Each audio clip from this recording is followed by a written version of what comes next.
Hear me all right? You're in a different spot, Vince. Yeah, I'm downstairs. Yeah, Cool. not in the car today. Yeah, it's a nice room. I like it. How are you doing? Yeah, good. I say that without even thinking. I have to consider how I'm doing? Yeah, I'm doing fine. How Yeah, about you? I'm doing okay. Yeah, a little tired. Tired from not sleeping or tired from exertion? Both. It is 11 p.m., but here. Mm. I don't know. How do you say your name? Lenart? I don't mean to just barge in. I don't know. Are you guys talking about anything? Guess maybe not. Okay, well, Vince, if it is okay, I do have stuff I want to talk to you about. Okay, great. Yeah. Okay, so I went to Pernilla and Todd's inquiry meeting this morning, Oh, yeah. Yeah. and it was very good. I just did the whole thing, and it was very nice to just listen to everybody. But I got to talk to them for the first time, and within seconds, they were telling me I needed to do a lot of work on self-compassion and being fair to myself and my inner child, and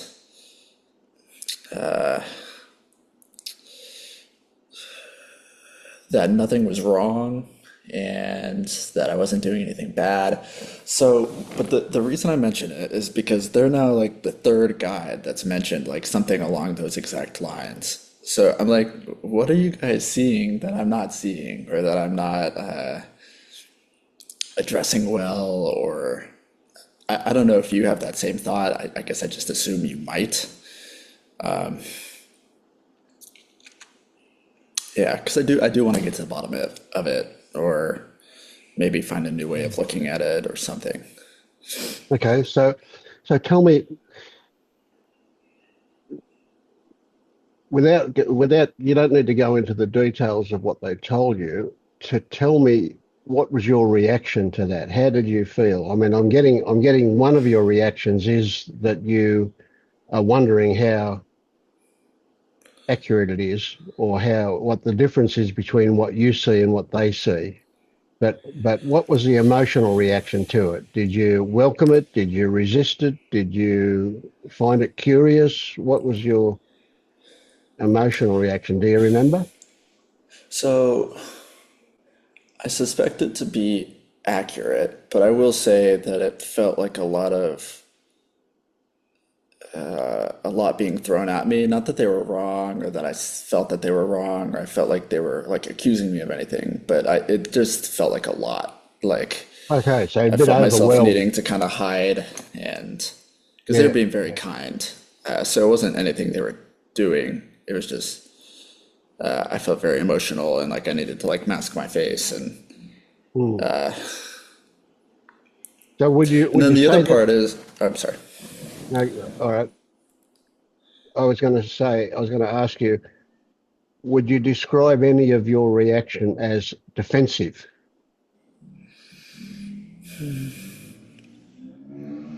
I don't think so. She told me that I needed to be more fair to myself, and that was like, huh. But other than that one single part, like I didn't think so. It was kind of funny. Like I went into the meeting with a lot of, and I told them this, with a lot of like anxious energy, and then as the meeting dragged on before my turn, I just got worn down. Like it felt like all my resistance just left, like got dragged out of me. And so by the time I got to talk, I was pretty raw, I would say, emotionally, or just like I didn't have a whole lot of fight. But no, it was like I feel like how I'm right now is pretty close to how I was in the meeting. Right. Like fairly emotional. Yeah. one figured So would out. you say that when you that as you were waiting your turn, what you were hearing softened you?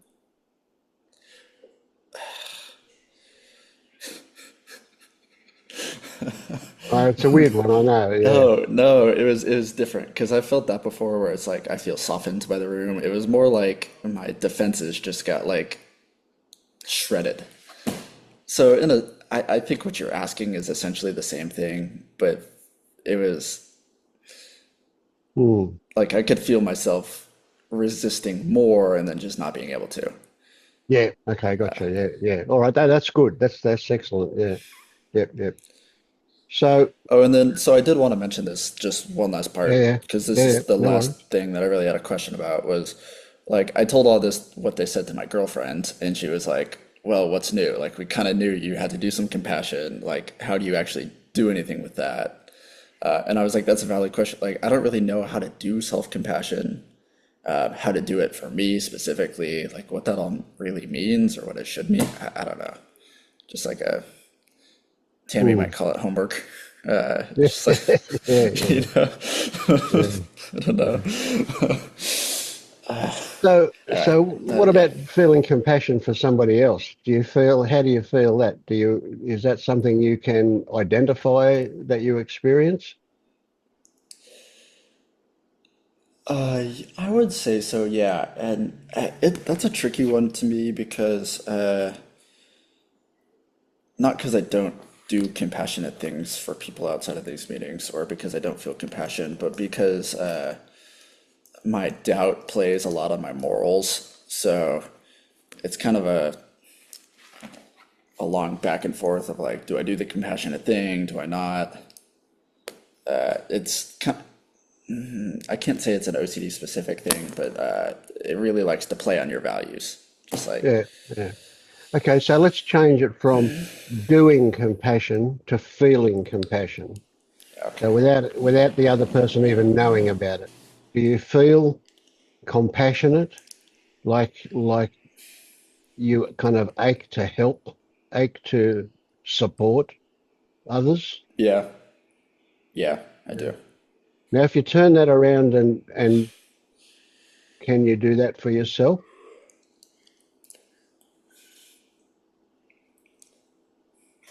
What happens when you direct it at yourself? Okay, I'll just try with the one note that usually it just happens for other people. Like I just feel the pull to or the urge to, or I just feel very strongly for how they're feeling.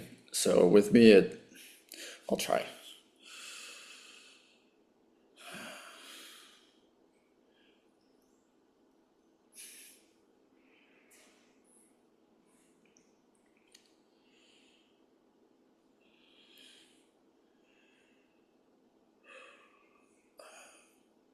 I don't really know. Nothing's happening.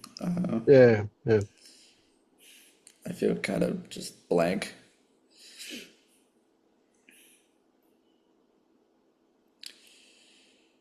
So let's look at that blankness. Look at that.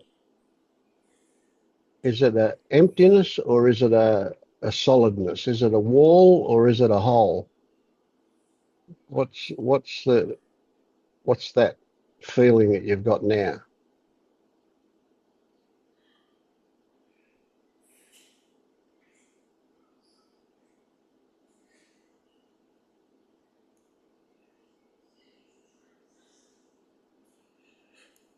I think it's closer to like a density. Like it's like clear in color, Hmm. but it doesn't feel like I've felt it was a weird one. Like one time I could swear it was like love and it felt empty, but this time it's like whatever this feeling is, it's more like a wall that's like translucent. Mm.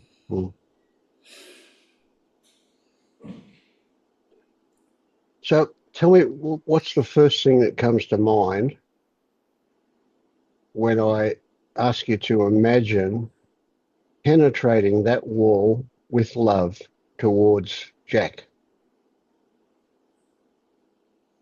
So imagine Jack's on the other side of that,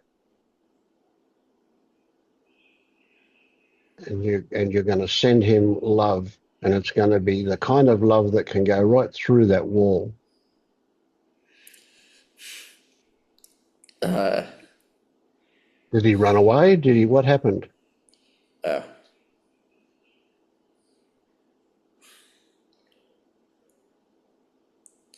Kind of a range of things. It was weird. It was like the first thing I probably felt was anger in some capacity.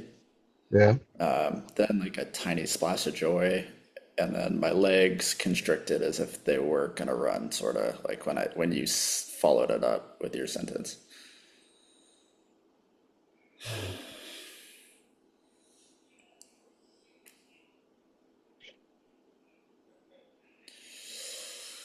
So let's pretend that Jack is not you. Let's pretend that Jack is an entity that's on the other side of that wall, and you want to send love through to him. What would he do with it? What's the first thing that comes to mind? What would he do with it if the love got through to him?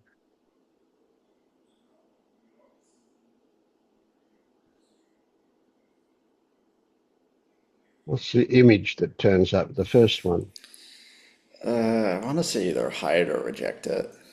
I don't know if Yeah. that's me being judgmental towards myself or if that's the genuine, Yeah, but don't worry about that. Don't we don't care whether it's judgmental or not or whatever. Just why that particular image is the first one that turns up. Yeah. So I mean that little bit of anger that's mixed up with it, that has something to do with it as well, doesn't it? And he would hide and he would reject it. And is it because he's not worthy of it, or is it because he doesn't know what to do with it, or what comes to mind? What's the image that pops up for you?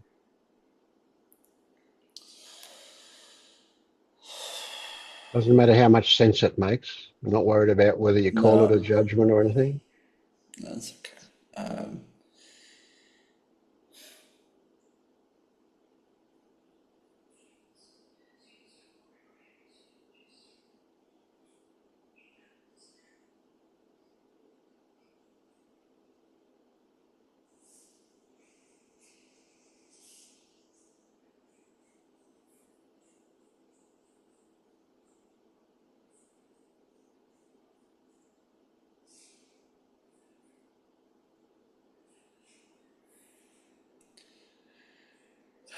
A feeling that keeps coming back is like scared of it, or like I'm Yeah, scared, or he's scared, or just fear kind of that feels like it's in the legs.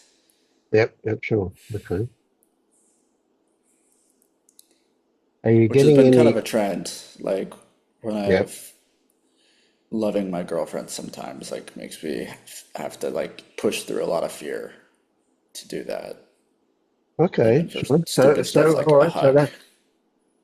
that can be helpful too, right? Because you've got something actual experience to relate to there. So that that fear could be about all sorts of things. Imagine that the fear gets pushed aside by the love and the love gets through. What's the fantasy? What's the image that pops up? What happens when we don't block that love, when it comes through to us?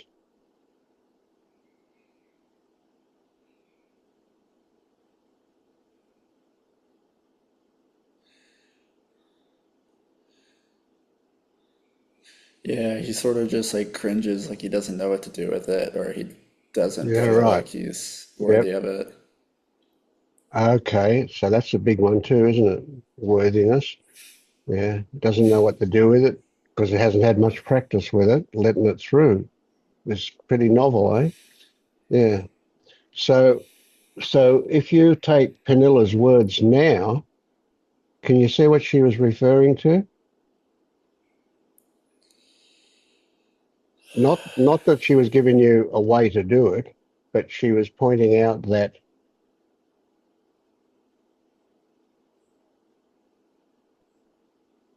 it's really unfamiliar for you.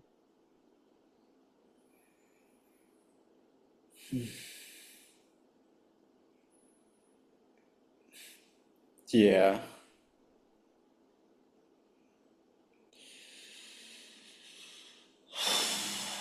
I don't know though.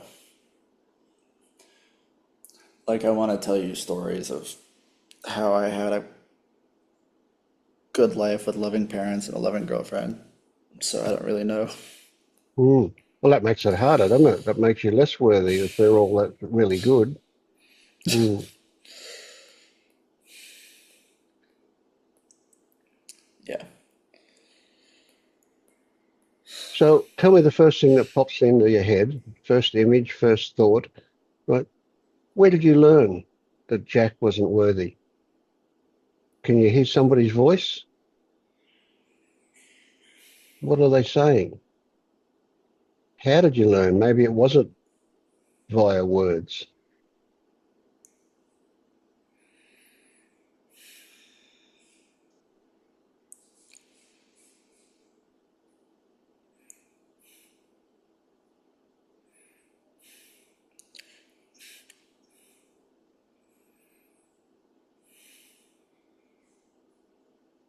You know Jack's not worthy.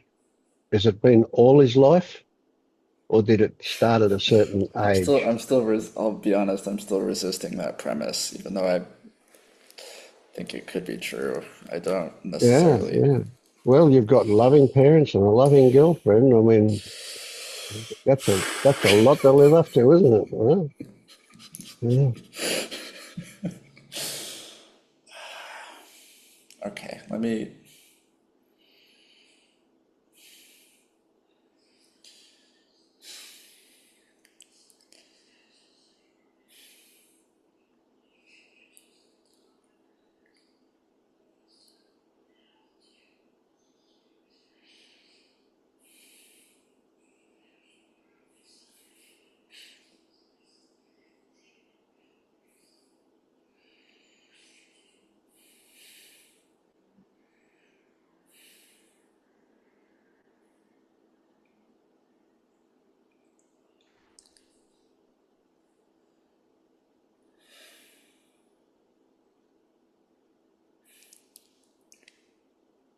I don't really know. I'm having a hard time making sense of the different Yeah. layers, especially the Okay. anger. I really don't get the anger because Yeah, yeah, yeah, yeah. for the No, no, long. no, none of it's Okay, logical. That's right. Yeah, yeah. okay. So I'm thinking of OCD, and I'm thinking of you learned somewhere everything has to be exactly right. Everything has to be lined up and right, right? Yeah. To the point that it's beyond a human's ability to consistently do that. Yeah, my chatbot has said that a couple times. Yeah.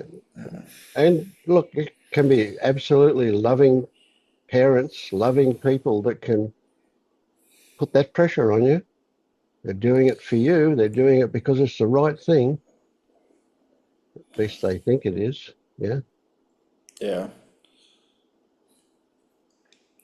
But so like I've known that and I've had ideas of like the unworthy of love and all that for a long time. But like what do you do with that? How do you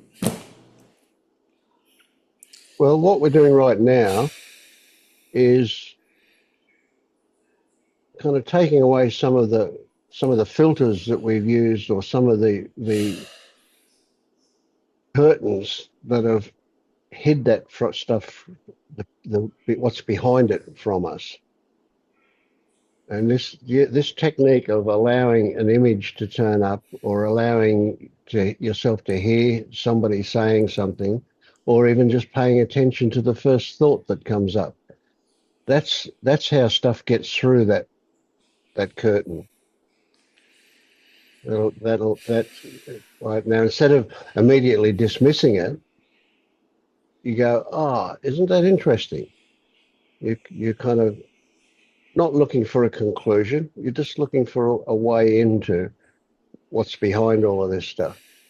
Now, one of the big one of the obscuring factors is going to be anger. And anger is going to be protecting fear. Anger is going to keep you away from fear. And fear is going to keep you away from shame. And shame is going to keep you away from guilt, etc. Yeah, That's simplistic. That's yeah. it's obviously much more complex than that. But I'm saying there are this. You can imagine layers. And so what we've got at the top layer is the way you perceive yourself. And then as we look down deeper and deeper, so I'm a little bit surprised that Penella will tell you that you just need to give yourself more love without telling you how to, or without talking about a way of doing that. But who knows? Um, Well, so it was more complicated. Like she was like, get into your feet, get into your body, which what that resulted in is I was like, yeah, I'm in my feet a lot, but it's always feels wrong. And that's when she started, it became much more of a like, nothing's wrong, love yourself. Not, I'm sorry if I sound dismissive of her. I'm not, I'm just frustrated. yeah. I get that. Yeah. So it was a little bit more specific, but it, it does feel like it's beating around the bush rather than cutting to the core. Like Mm. there's a sense of like there's something deeper, and maybe that sense is the Oh, wound. absolutely, absolutely right. Of course, there's something deeper, but that knowing that there's something deeper, that's a huge thing. That's a really, really big positive thing to actually believe, to feel that that's right. Uh, Now, what it is and knowing what it is, that's another story. We don't actually need to know what it is, but we're very likely will get shown what it is as we approach it. But of course, you've been avoiding it forever and ever. Yeah, I was kind of hoping you might know what it is. Well, even if I did, and I don't, to tell you wouldn't change anything. You would just put it on the shelf with the other stuff you've got. So you've got to discover it yourself. But this is doing it. I get that you're frustrated, and I get that it feels like you're not getting anywhere sometimes. But nevertheless, every time you approach it, every time you think about it, you get a little bit closer to it. And if you just accept that there is something there and you get curious about it, there's a very good chance that you'll slip through the curtain, that the resistance, what stops you from getting to it, or at least you might get glimpses at first. And when you get enough glimpses, you realize that it's not going to be devastating. It's not going to be catastrophic. And that's when, as soon as you realize that, you can get into it more fully. But of course, at the moment, your subconscious mind is protecting you, and your subconscious mind is protecting you by telling you that if you go here, it's going to be big problems. Right? I have a Yes. question because this happens so often now. Is like at some point you're talking, and without even really knowing why, I start like needing to withdraw internally, Yeah. Yeah. or Yeah. Well, you'll do that. Very likely, you'll do that when we start to get a bit close to something. It's a protective thing, that withdrawing. It's not like okay, you have a choice to do it, yeah, right? Because your subconscious mind is saying to you, I'm here to look after you. And one of my jobs is to keep you away from the big boogeyman, the fear, whatever the fear is behind, whatever's behind the fear. And so that's when you find yourself withdrawing, that's exactly what's happening. It's protecting you, it's looking after you. Now, there's nothing wrong with that. And the thing for you to appreciate is that when you experience that withdrawal, it's because you're getting close to something. So you can kind of,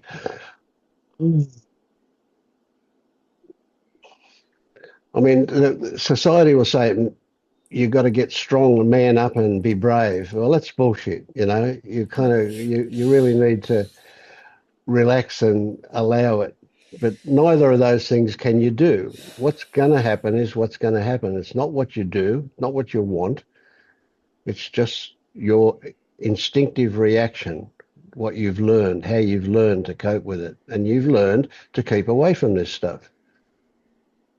And you can see, I reckon you can see that this stuff has been running your life for quite a long time.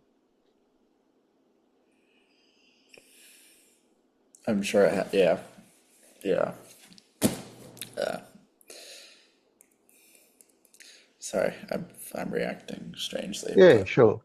I just So feel strange. can you remember being a kid and being carefree, running around, whooping and carrying on absolutely spontaneously? Can you remember a time when that happened? I think so. And I look at baby photos of me and I just looked so happy. And it's just not something that, yeah. Yeah. So something came along to kill that,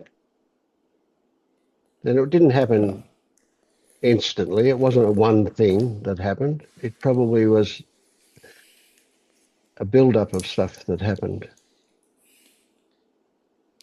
yeah. Were you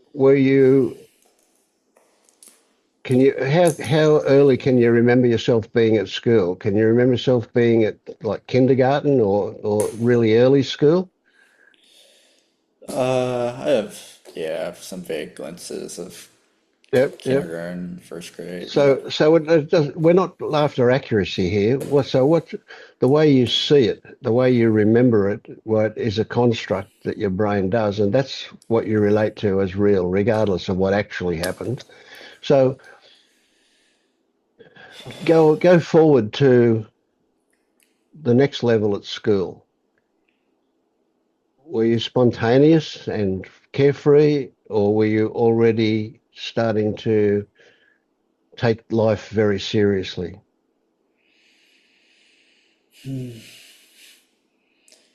Um, it's somewhere around that third or fourth grade when it seems like it feels like it starts to switch. Yeah, yeah. So how old would you be there, do you think?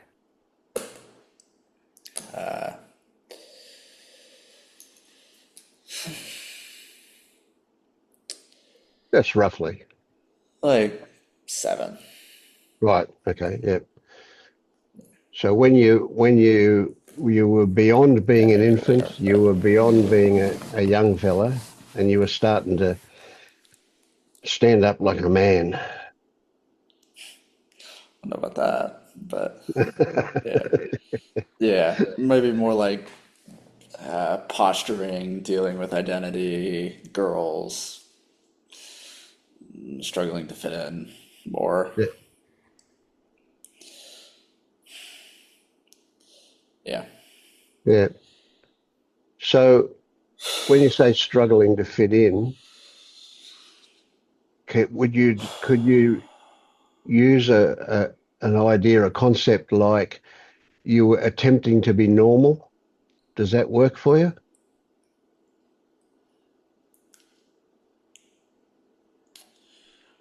I think a concept that even has stuck around recently is just like trying to return to like an equilibrium or like feeling stable or feeling like I can coast.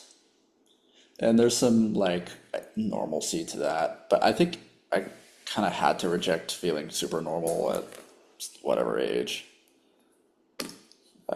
But I was never like really, I would say, like myself for sure. Or it was just like I gave up on feeling like the cool kid, or it was just whatever. Right. Would that giving up Was that around that age of 7 or was it a bit later? I don't know. I just said it. Let me think.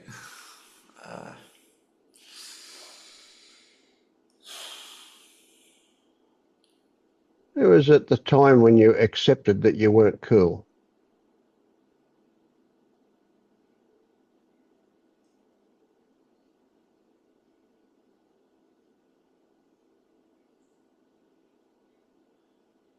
Yeah, it feels like, and you kind of mentioned this earlier, like that taking on the burden of life seriously. It's somewhere around there. Mm, Because I don't feel it from the kindergarten. In fact, I can kind of feel back to the joy from kindergarten a little bit more. mm, mm, yeah. So somewhere around that time, and it doesn't really matter exactly when it was, but there was a transition period from a spontaneous joy being expressed without inhibition, without concern about how others saw it, etc. And then we transitioned through something into where we were very aware of how we appeared to others, and we had to try and be a certain way.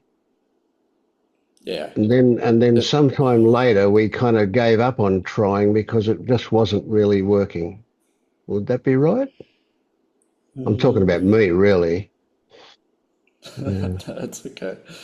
Um, I, I don't know.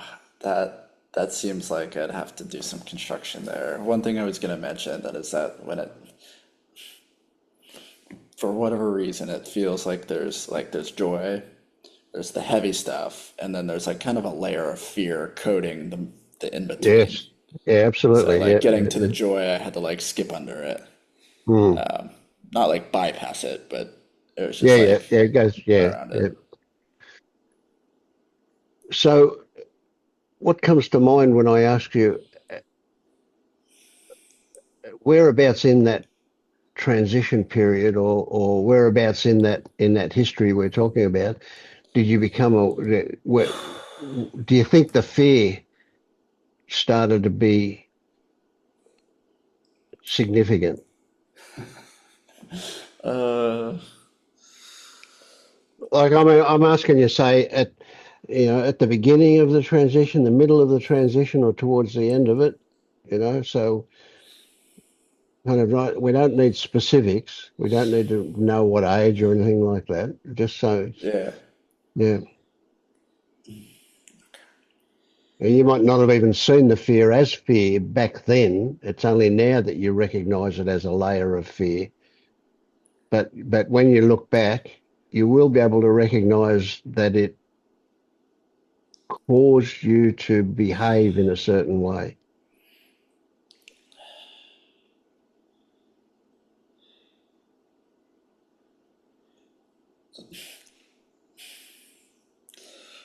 The answer that keeps coming up is there was sort of a point where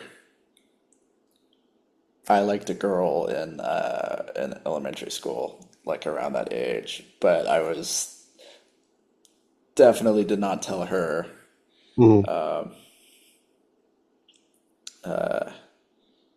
And then, yeah, it's something to do with that, just like expressing myself. They're feeling like I can't express myself to girls and women. Yeah. So generally speaking, you would say that kind of fear is based on a story about rejection. You tell her that you really like her, and she says, "Piss off" or something, and so we never get to actually do it because of that fear of rejection. But that's a different kind of fear to the one you're talking about, isn't it? That layer of fear is not quite so obvious.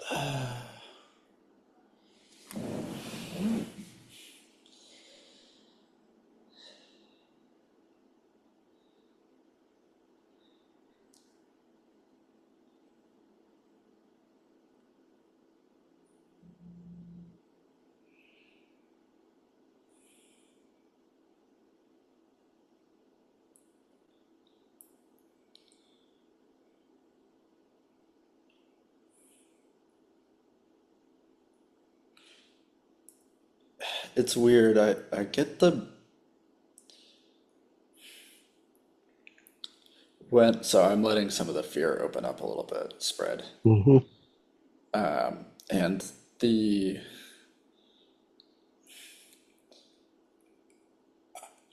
I can't tell for sure, but I'm getting either vibes of fear of loneliness or fear of connection or fear, loneliness, and connection kind of all in the same blob.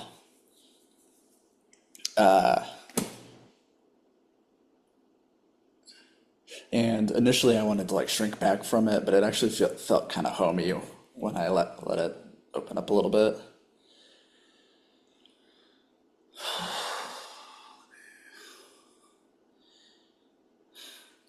Yeah, that's really interesting, isn't it?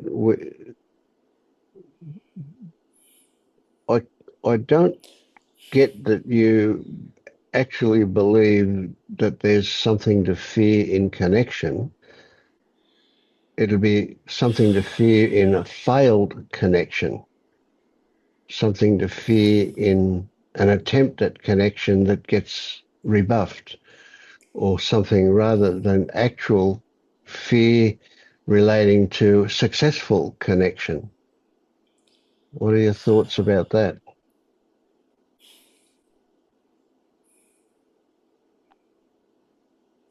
I mean, I could be totally wrong. Maybe there is fear in a successful connection. I don't know. I've worked through some of that fear of like rejection, abandonment stuff before. This feeling's kind of strange. I don't quite know what's going on. Like I have an instinct to fight it. I have an instinct to like cringe away from it. I also mentioned that it feels kind of homey. Can you I want to say that it's elucidate a like bit? young Jack just doesn't don't know how to understand it or feel about it. All right. Maybe doesn't know what to do with it if he gets it. Yeah, I think I know what you're implying. I don't.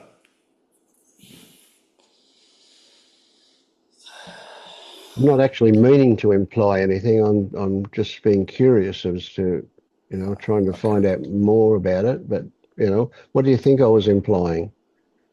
something love or connection. But once again, it was like, yeah, oh, okay, I'll, I'll feel it more.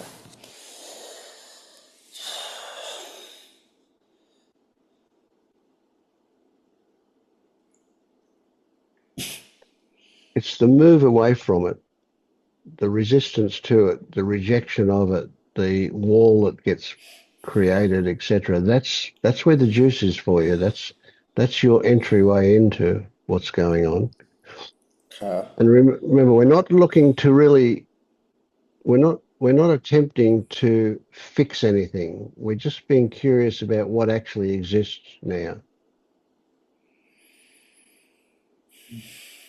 And we're happy to know that something is there without knowing what that something is.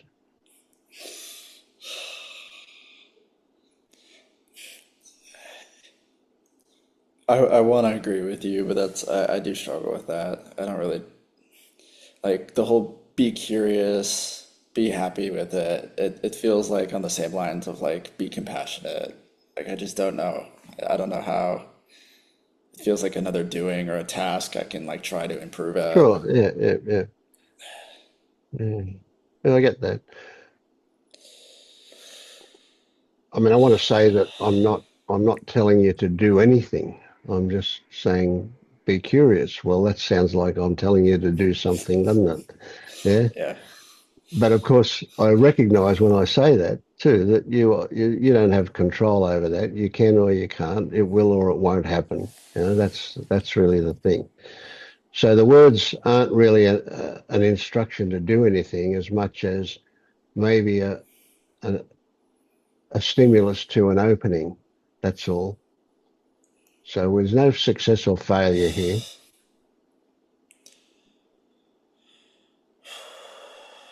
What you're doing is perfect. It's exactly where you need to be at the moment.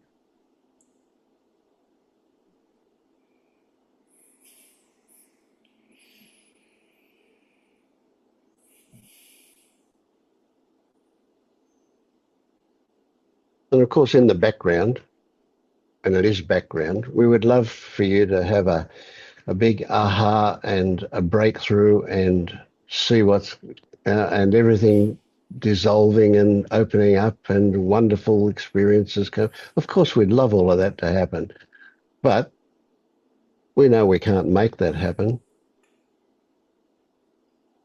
Yeah. It might or it might not, or it might be much more subtle than that. It's very likely will be much more subtle than that.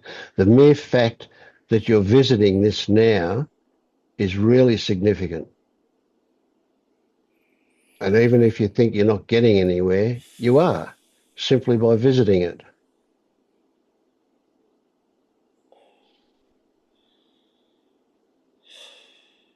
So we talk about fear like it's an actual thing, but it's impossible to define accurately, right? It's just a vague concept that we're using when we talk about that.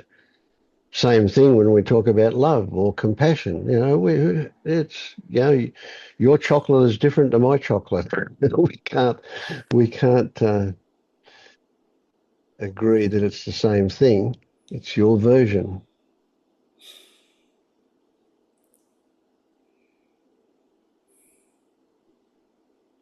And what's valuable is to recognize that all of the things that you think are stopping you are the very things that are most valuable for you. Every time you pull away, shrink away, feel whatever, withdraw, every time that happens, that's a clue. That's telling us that we're really close to something that needs protecting.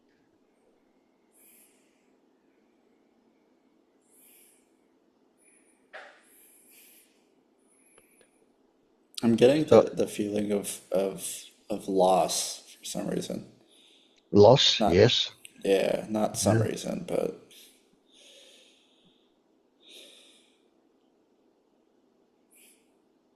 Where do you feel that in the body?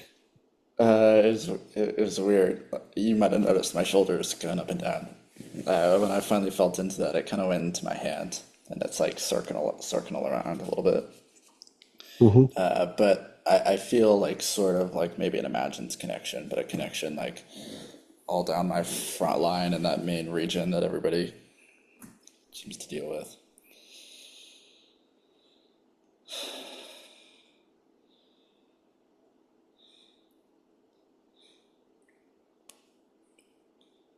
It The words that come to mind is that it seems for some reason central to like my idea of me. Hmm.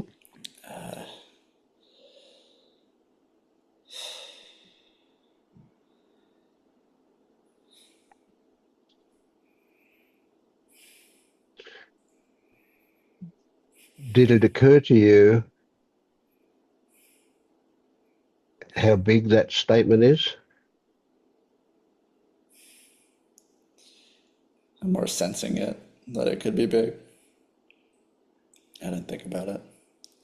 Hmm.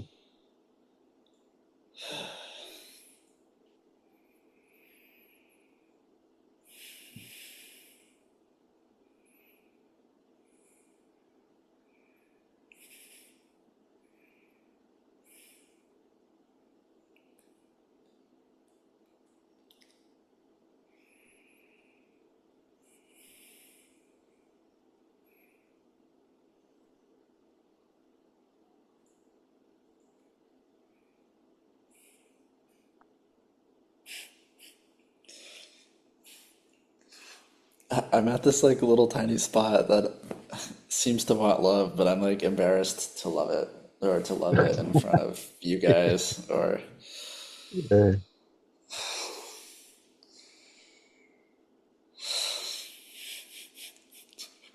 I really don't want to do it. hmm. Or like it's I'm putting on a performance. And Well, a of lot of course it feels people, like that. Yeah, yeah, that's okay. yeah.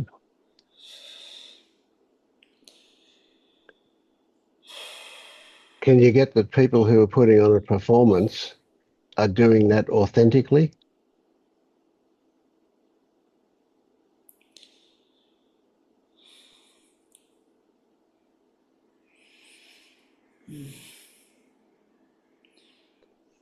That feels more true than I want to admit intellectually.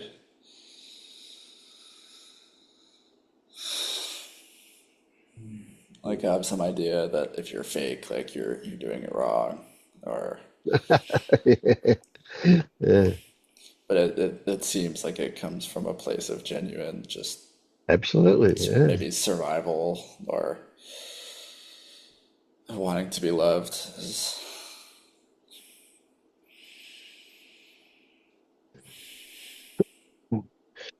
So what comes to mind here is how would you flesh out what love is? What is love? Now, we can talk about it generally. What is love, generally speaking, right? Rather than specific to you or me or anybody? What is love? What's your idea of that? What turns up for you? Uh, okay.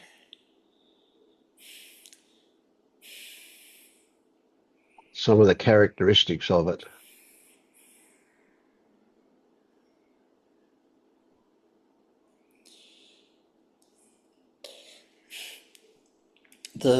So I think the idea that I'm carrying, even though I've seen many videos saying it's not like this, is that it's kind of like an object that can be like given or taken away or lost.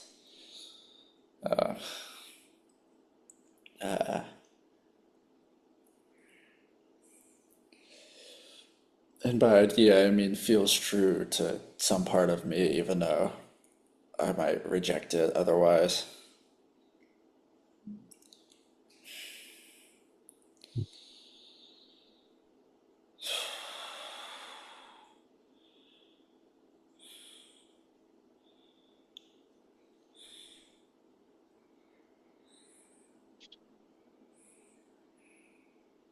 But let's say there's a mythical person or an actual person, doesn't matter, a mythical person that you've run into and you don't, they didn't impinge on your consciousness, so you don't even know them, but they love you.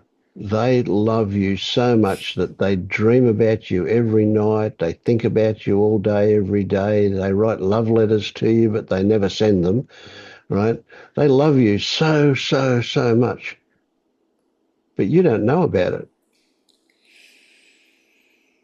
Is that love? I would sure hope so for their sake. Uh, All right, then ask, let's so go the so other okay, way. wait. Yeah, I do want yeah. to interrupt you because one thing Yeah, that yeah, no worries. came up was a sense of chasing love. Like there's a gap between where I am and where love is, and like it's always moving but never closing. So that kind of resonated with what you said about like not knowing about love, but there is love. It's like I can never really know it's there, or I can never be certain about how I feel, which has been a big problem for me. It's like, do I actually love? Or less do people love me, but maybe that's intellectual.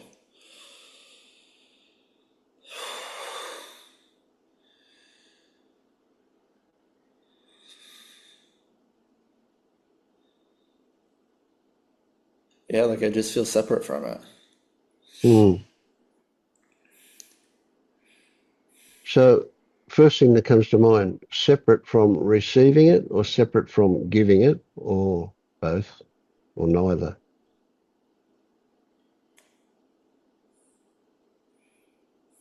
What was the first thing that popped up in your mind? It was, I need to, I actually don't know. Let me,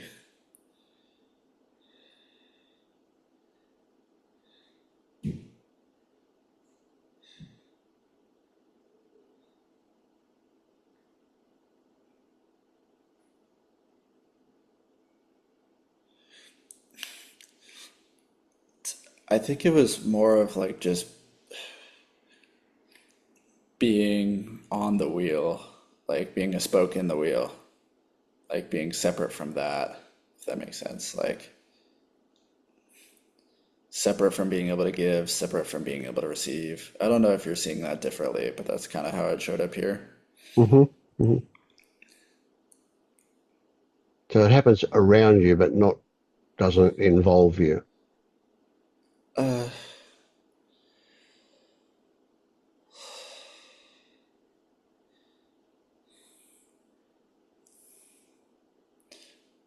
it just feels mismatched. Or like, so at first it was separate, and now it's like, okay, I'm on the wheel.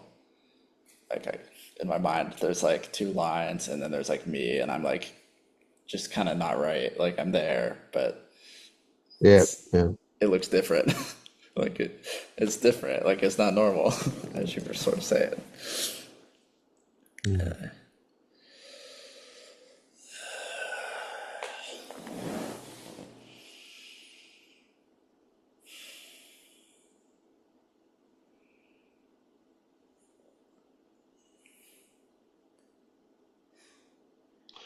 So is And it, yeah, go on. just a sense of like trying to force myself to fit into the Mm. what I see as the correct shape. And that's a contortion, eh? And that doesn't feel natural at all, No, it feels like a thought, or I don't know what the thought is, but it eh? doesn't Mm. feel right. So that gap between you and love, does it feel like that's an air gap? Is it empty or is it full? Is it a solid thing that's keeping love away from you, or is it just an emptiness that you can't cross? It feels like a wall. Feels like a wall, right? Solid, yeah.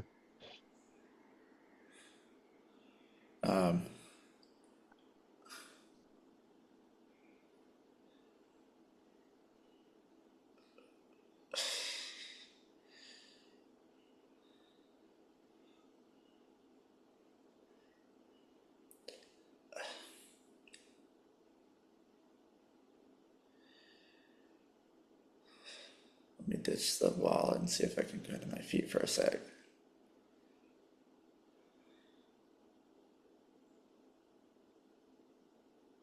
So it feels like on one side it's just it feels like a wall that I'm just like not meant to cross, and then on another side it feels like just something that I'm not recognizing.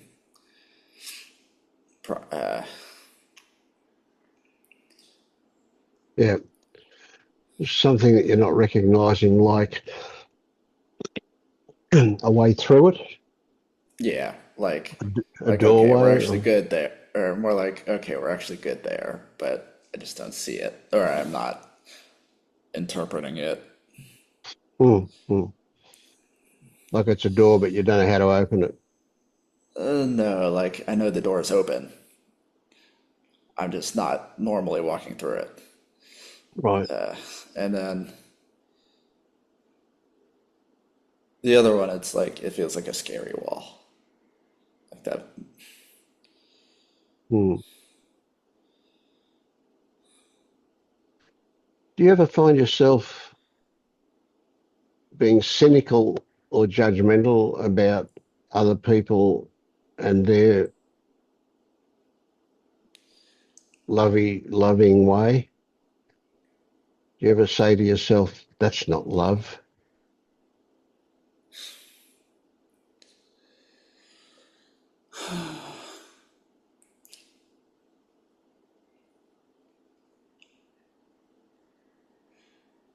Yes and no. I really try to make it a very strong habit of anytime I ever notice myself judging, I'm just like, oh, it's probably about me. The only time it comes up is when people are like about other people, I find it a hard time. I feel like because like Do you, Pernilla talks about it being a boundary violation, so I'm like, something's got yeah. to be wrong here. But So do you feel like you're defending the other person when that happens, or something else? yeah, I'd say so. Like, Right. I mean, they're never Mm. there, so it's like I'm taking their image and like sort Yeah, of yeah, making it sure. about me. Yeah. Okay. Um, so would you not consider that if you feel defensive about a person that's being gossiped about and you think it's wrong, have you ever considered that that's a kind of love that you're experiencing?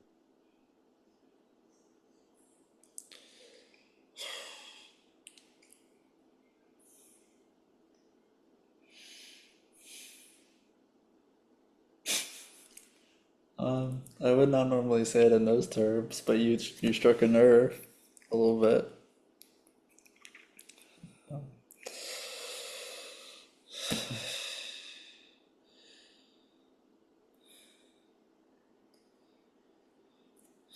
What kind of nerve? So, so two things. I mean, okay. I felt perhaps maybe the truth of what you were saying. I don't know. And then a second part came up was it was like sort of a grief that was laden in that love feeling. And the weird one was it was just a thought came up. It didn't feel like my thought necessarily, but it was like I was like I don't feel like I can detach this grief from the love, like as if I'm trying to like Sure. separate them. Right. But that doesn't feel like it's probably So would you not see my intention. grief as being a version of love? Yeah, I could see that.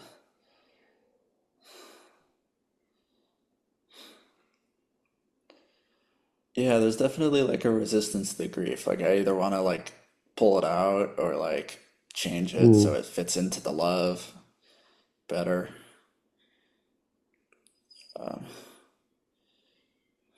Well, it 'Cause could be grief like I about can now love. tell, yeah, or okay, that's interesting. I was just gonna say like I can tell they're connected. Like there's no clear gap or line between them. Mm. But the grief about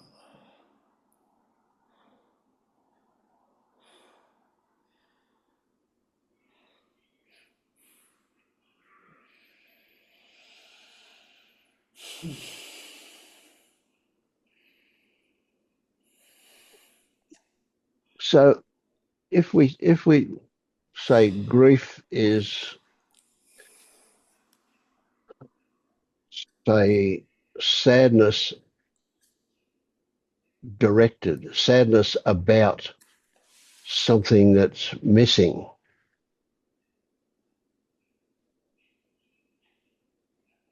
you could easily then see that could be about love, missing love.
Oh man, this is pulling up stuff. So whatever you just said brought me to kind of this like pit mass in my stomach, and it kind of feels central to the whole like doing love wrong. Or one thought was that it feels like a fragile connection to it, that feels like I'm just constantly losing the grip or losing connection to it, or messing it up in some way. That's like not thoughts, but like that's the visual feeling or the Mm. sort of thoughts, I guess. But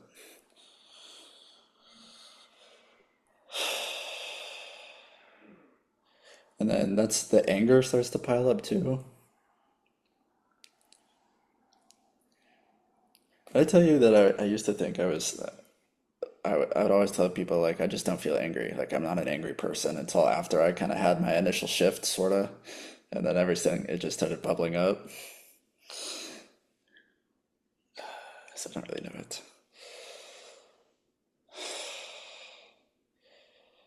I was gonna say I don't know what to do with anger. Seems pretty pertinent. Mm.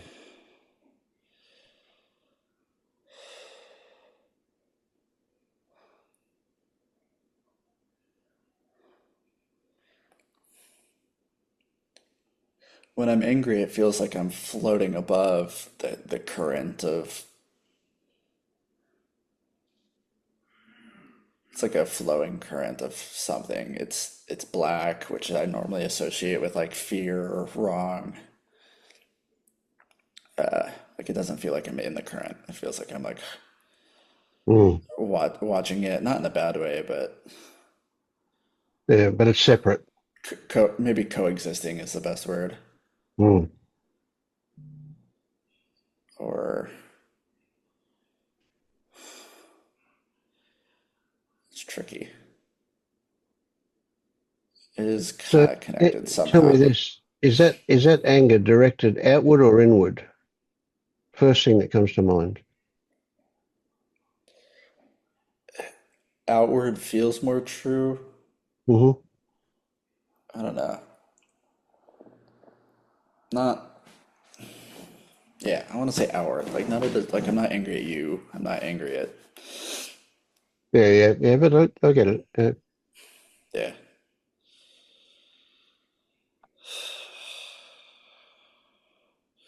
I don't want to apologize a lot right now.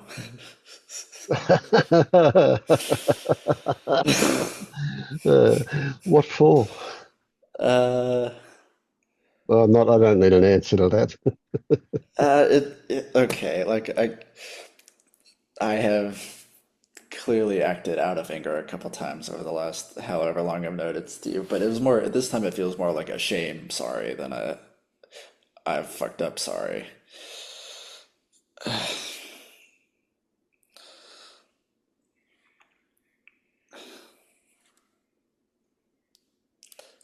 It might Yeah, feel that kind of just surprises me. I've never felt you be angry at me. I've never experienced that. no. Mm. I never said I've been angry at you. I've just that I've done wrong.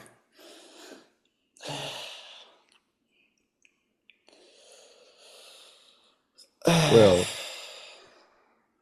when you've got such tight parameters around what's right, it's pretty easy to do wrong, isn't it? Pretty easy to do wrong, yeah. Mm.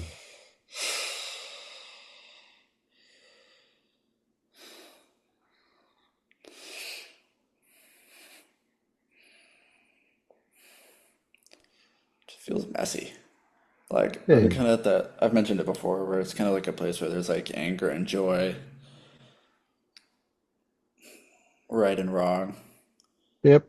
kind of all in the same Yeah. visual Yeah. painting. Excellent. Excellent stuff. I love that because Well, we are trained so strictly to believe that if you've got one, you can't have the other. It's a Yeah. binary thing. The reality is that we do have all of those things. Messy finger painting is life for us all the time. Yeah. So an idea that came up is maybe I'm interpreting that something as an absence of love that could be real, that could be love, or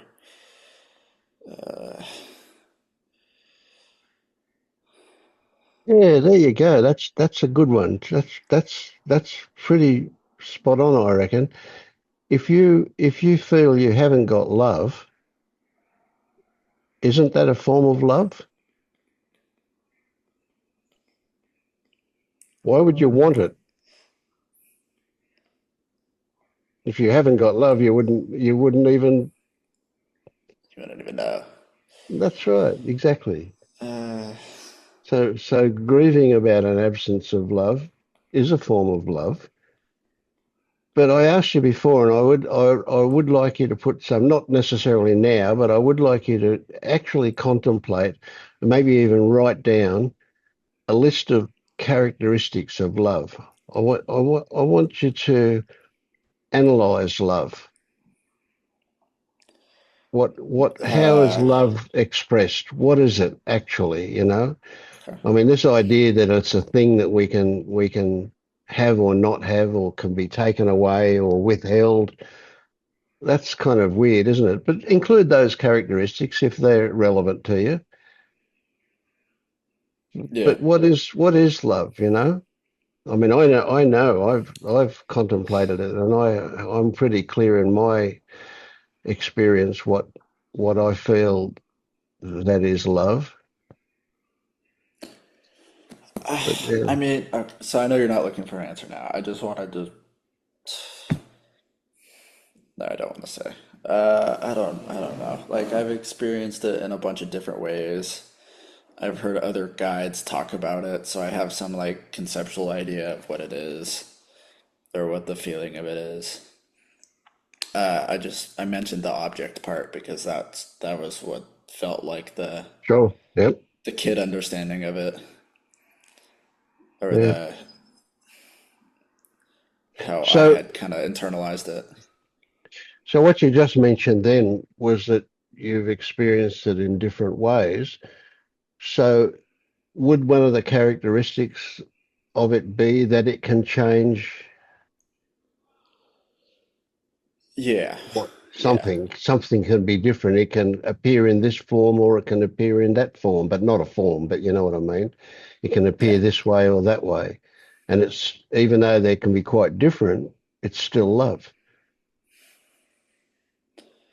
So maybe we can't put it in a container. Maybe it takes all forms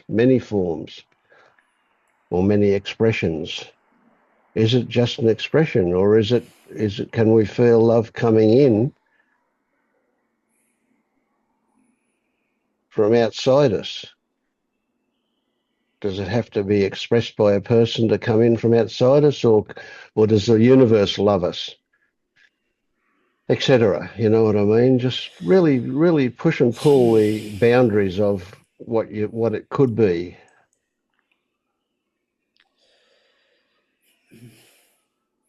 No chance you want to see it. No, it's okay. I can do it. Okay, thank you. I can. I think I can do that. Hmm. So it's valuable for you to appreciate that just touching the edge of this stuff is significant work on it. Things will Yeah, have changed just because we've investigated it like this. Right? So who knows yeah. what I feel that. Pernilla actually meant, what she was feeling when she said that. What was the message she was trying to convey to you? Who knows that? We don't know, really. We can only know the way we took it. And that can vary over time. So over the next 24 hours, you can see it one way, and then later you'll see it a different way. but it's all an opening. It's all something just to be curious about. I don't want to say be curious anymore. It's okay. I think for some people it works for sure. Mm,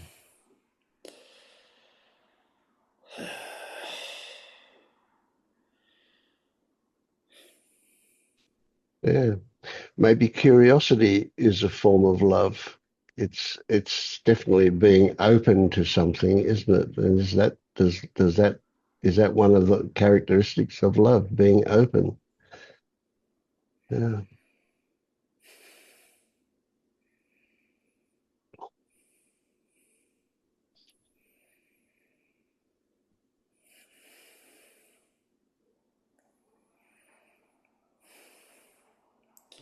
See, one of the things that's happened for me that I just love to be able to bottle and give it to you, put it in a pill or something, is that nothing can be wrong. Absolutely nothing can be wrong. See, people keep freaking saying that, and I don't. Yeah, yeah. I get it. I get it. Yeah, but I'm not just saying the words. I'm saying that's my experience. I feel that. Yeah. No, I mean, I don't doubt that it's true. It's that they're saying it to me, and it's just not something I've ever resonated with like once. Yeah, yeah, exactly. Yeah, Uh, that's why I'd love to be able to give it to you in the form of a pill. yeah. It'll be perfect to be able to hand that out. Yeah. But you see, whatever there's a belief in a self, of course there's going to be judgment about it. Uh, I mean, if I fart, it's pretty crazy to say I shouldn't have done it because I did. Did I know it was going to come about? Probably not. It just turned up, didn't it? So why would I feel bad about it? Probably shouldn't.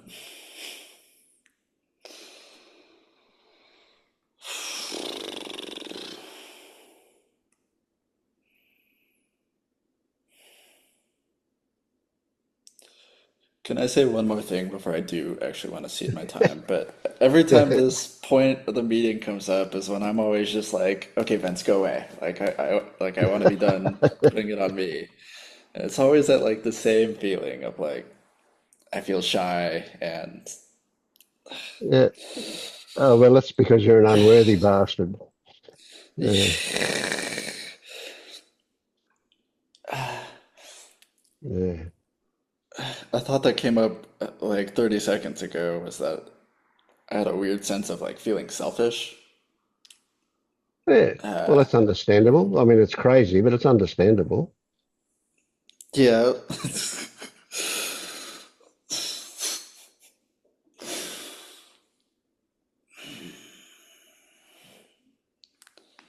Stuff is working itself out on my back. Hmm.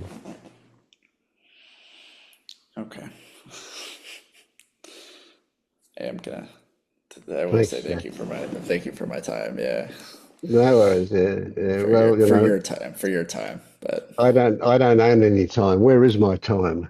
nah, I know the illusion I, of time. I had But a, thank you for using it, my nonetheless. my my brother's son, who is now probably close to 30, but back when he was about, I don't know, 5 or 6 years old, I can remember. This is a family joke now.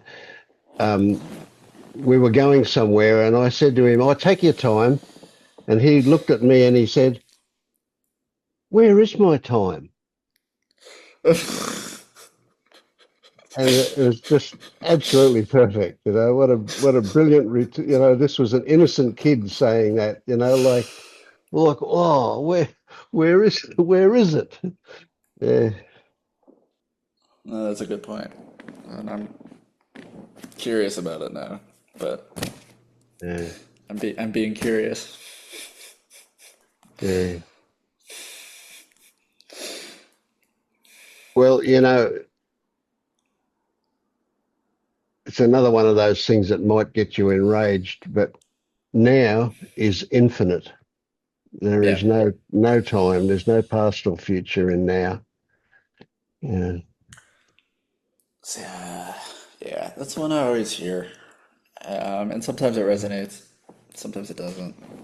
yeah, yeah. Those things are just words until you have an experience, and then that can change. Yeah, Yeah. that's a big one.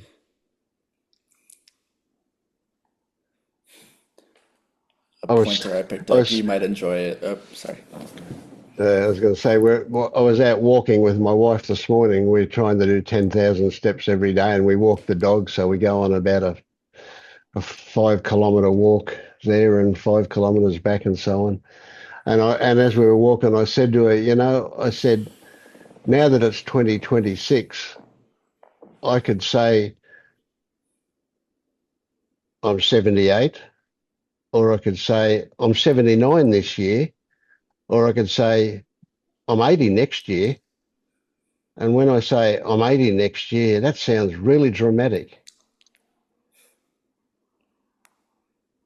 But in Oh, actual fact, I have no idea how old I am, except unless I go to the calendar and I remember the year I was born, etc.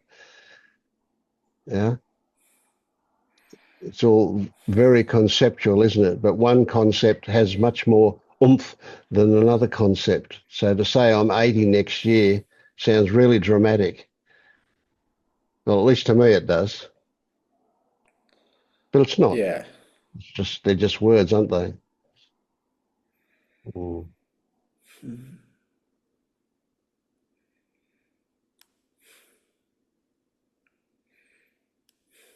How you doing, Tammy?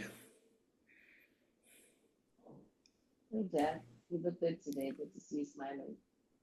Thank you. Yeah, it's good to see you. Yeah, and it's good to hear her. Yeah, true.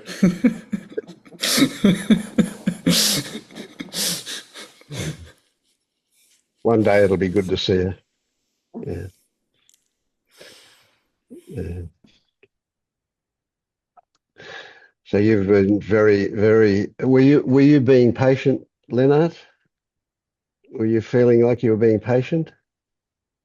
Or Jack was Uh, hogging all of the time and taking up. no, there were just a lot of things popping up in my mind that I would like to say, but now it's all mixed up. But I think the first thing that came to my mind was that, I mean, if you go to a group for the first time, even if it's online, and I know the group of Pernille and Todd is like way bigger than this one.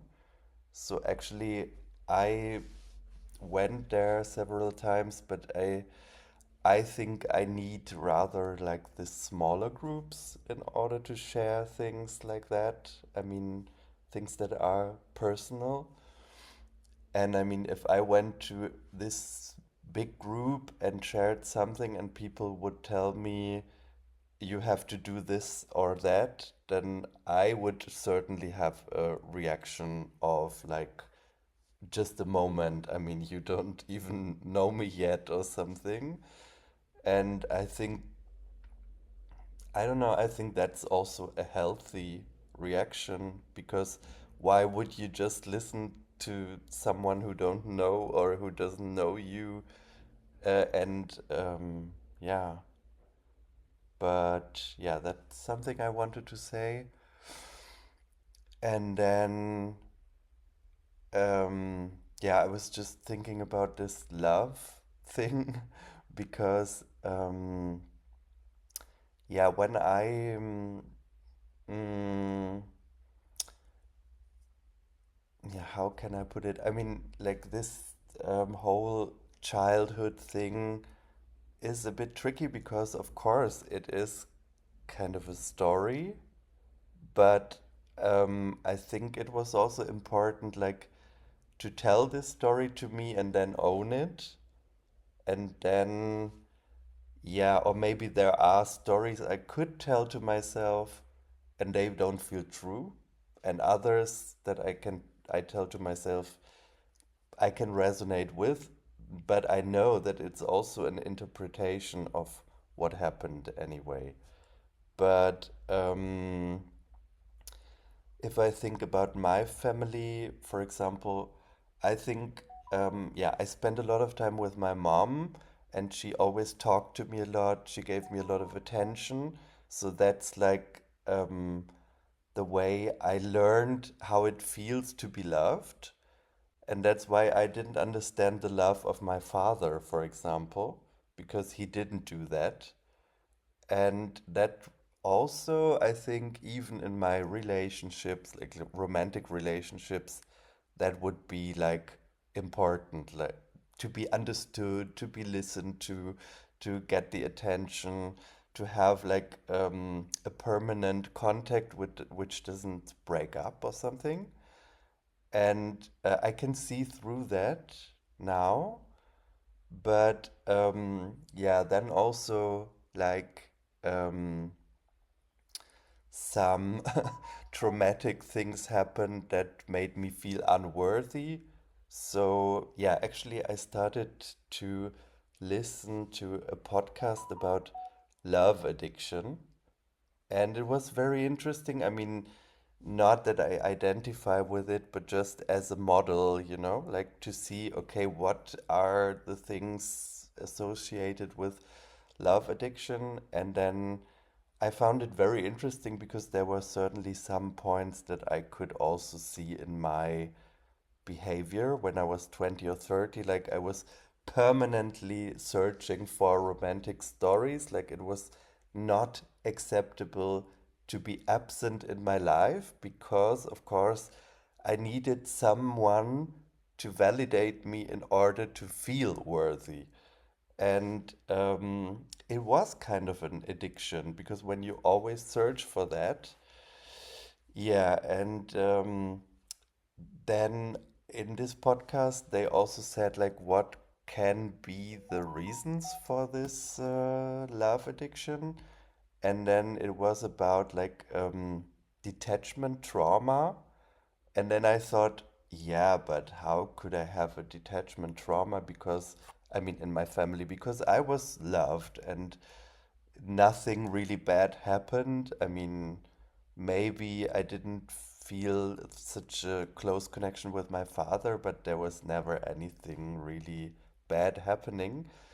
And then in this podcast, they also told that a detachment trauma can also happen from one of your parents telling you all the time, you are so special. You are more special than anyone else.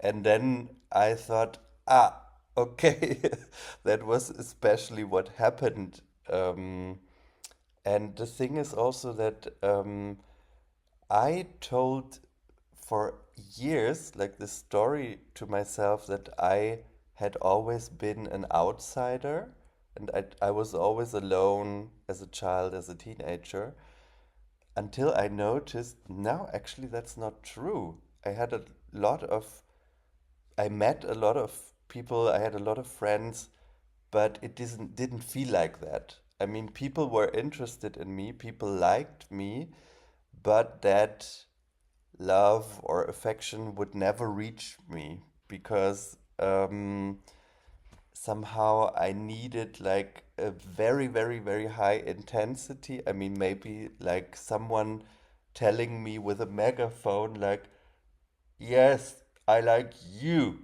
and not, yeah, like especially you, and otherwise I would really not understand that. And um, it's really interesting because like then when I was 20, I started to take drugs. And when I met people or when I got to know people, we were like consuming and then not getting to know each other like you usually do, Like it was like all of a sudden we talk about our live, and then someone will sleep at my place, although, and we will uh, take more drugs and go to the bathtub together and have champagne or something.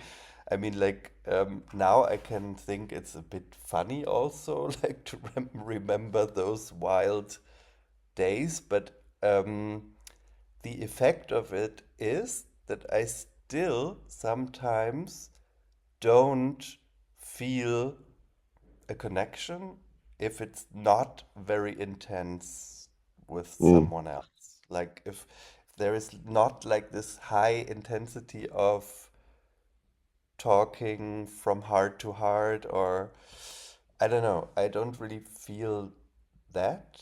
And but recently something, it's changing, so I really feel more connection with people, even if it's just having a chit chat, or maybe even someone helps me without me asking him, and then this feels kind of like love. I don't know, or mm. even more. I mean, that sounds really cheesy now, maybe, but or poetic, Yeah, but very good. Yeah. sometimes it's really like um, the sun is shining and doesn't want anything back for that. Or, I mean, there are so many conditions that have to be given in order to survive, or like in order to be alive, or that this body is maintained and stuff like that. And it sounds like, yeah, I don't Yeah. know, So would shit, it be, but would you actually, I think that, really do feel that. Really do feel that. That it's like also when I was traveling in India, there were a lot of moments when I was totally like, where am I? How do I get there? What do I do now? But then there were always people helping me, and this really felt like unconditional love because they never wanted anything for it. So it was just like, hmm, yeah. so do you think if we lined up 100 people, we would have 100 different versions of love? Hmm. People would describe different characteristics as the most important for them. Yeah, and Yeah. coming back to this self-love, I mean, I said before that this feeling of being loved never reached me, but I think this is a totally wrong notion because I mean, the feeling of being loved is generated here in me. It doesn't really need any other Mm-hmm. person to do that, actually. I mean, Mm. it's not something that comes into me from outside or something. Yeah. That's what I wanted to say. Yeah. And so if you it sounds a bit weird to say it, but if you generate a feeling of love, if a feeling of love appears, Hmm. it's neither in nor out, is it? Or it's both. Hmm. It's all in and out. Yeah. But we could live in it and not appreciate it, not Hmm. even know it's there. Yeah. Yeah, I think, yeah, also, I mean, I also come from a family where there was a lot of love, and also, I was never criticized, for example, and I could always do what I wanted. I was always supported by my parents, but I didn't even appreciate that because it was like Mm. so normal for You me. just took it normal. Yeah. I would not have even said like, yes, my parents do love me a lot. I didn't really feel that so much because I don't know. Yeah. It was Because it always was, there. Yeah. yeah, because they never, I mean, that's also something what some parents do. I mean, parents of my friends, like if you don't do what I want, I will take my love away from you for a Yeah. while. And Conditional. Yeah. yeah, no, that never happened. So, but I mean, Well, maybe a it's, lot of what we would describe as love is conditional love, isn't it? It's conditional mm, something. Yeah. yeah. I guess if it's conditional, it's not love. Maybe. I don't know. I don't know. It's It depends. transactional. That's It something depends else. from which side you look at it, because someone said to me once, like, if in a romantic relationship, like between adults, the love is unconditional, it could also be toxic, you know? I mean, I don't Mm, know. Because yeah, of course there sometimes have to be borders. I mean, of what the other person can do to you or not, you know? sure. So, Yeah, yeah. And if love is used to manipulate or to hmm, control, then it's suspicious again, isn't it? hmm. Mm.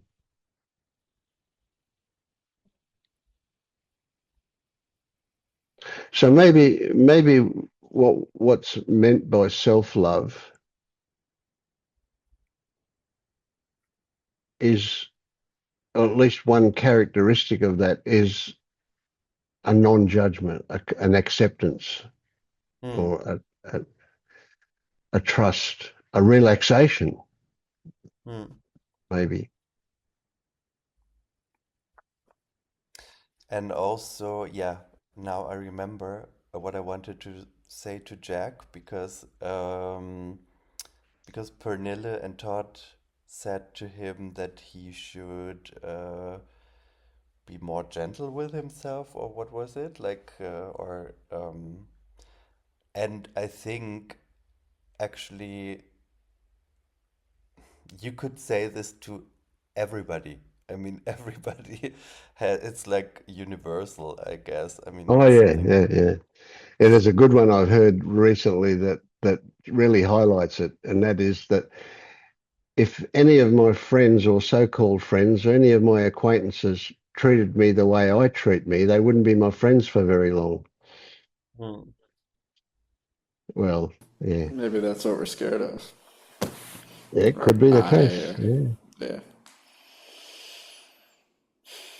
Mm. Yes, it's a brilliant area to contemplate. It's just a huge can of worms, isn't it? There's so much stuff in there. Yeah. And we talk about it, we say the word love and we talk about it like everybody knows what it is. But as soon as you ask anybody what it is, nobody knows what it is. They all have a different version. Yeah, but if someone said to me now, like, close your eyes and send yourself love or something, I certainly wouldn't really know what to do with that. I mean, what does that mean? Yeah, yeah. Well, when you said and you touched your chest and you said it's generated in me, or I generated, I forget the exact words you said, but yeah, it's generated in me. I resonate with that. That there's a feeling that I look to see if there is what I might call active love. So it's like it does get generated. There is that it definitely has a warmth about it. And it's a weird one to say this, but it has a sweetness about it. It's not too sweet. It's not sickly sweet, but it's definitely more sweet than bitter. Bitter doesn't fit at all, but it's definitely a feeling is the big expression I have. Yeah, I reread the book by Angelo Di Lullo, and there was like one funny, I don't know, not even exercise, but I noticed that maybe because of my discrimination experience, like that the reaction to that was like, anybody, everybody else is stupid anyway, so I don't have to belong to any group or, yeah. And or maybe just also because I was beaten up on the street several times just for being, I don't know, myself. No, I think it was just a coincidence, maybe. It had to do more with the other people, but it certainly didn't feel like that at the time. But yeah, I noticed that there is a lot of uh, not judgment, but judgmental thoughts coming always. Like, for example, scanning the street, who is there, and this person is probably someone who could get a bit aggressive or something. So that's like very judgmental. Or I see someone on the street, and the first thought is like, I don't like you. And that's why I'm doing this exercise now that whenever I walk on the street, I try to actively like think, oh, you are nice, you are cute, I like you, something like this. But it's difficult, or sometimes it's difficult not to make it turn into a cynical joke, Mm. like, because sometimes I see people and my reaction is, to be honest, really like, no, I'm not your friend. So yeah, and the thing I noticed is that um, you can also do this with objects. And then I just did it with the trees on my way to, I don't know, the doctor or something. And that works really well. But yeah, with people, See, it's still a bit more so difficult. I'm curious what Vince thinks, but you're trying to be compassionate to these people, but you did go through something that sounds maybe traumatic is the right word or quite hard, and I'm wondering if you have, as Pernilla told me, if you have that compassion for you, because I don't think anybody could go through that easily. Um, like, is it possible you? No, I don't want to ask, but what comes up when I say that? Or Uh, just ask me. oh, I was gonna ask if you were judging you, um, Mm. for maybe being discriminated against, Hmm. Um, or judging yeah, them in the same way that you might judge you.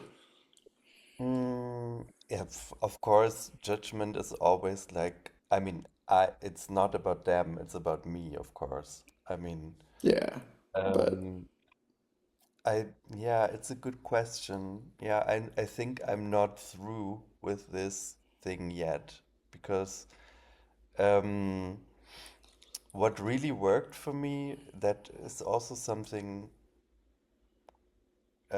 that I got from those this awakening curriculum by Pernilla, is like um, and it was also a bit difficult for me because I found it like, or some, my mind said, oh, but that's like a cheesy mantra or something.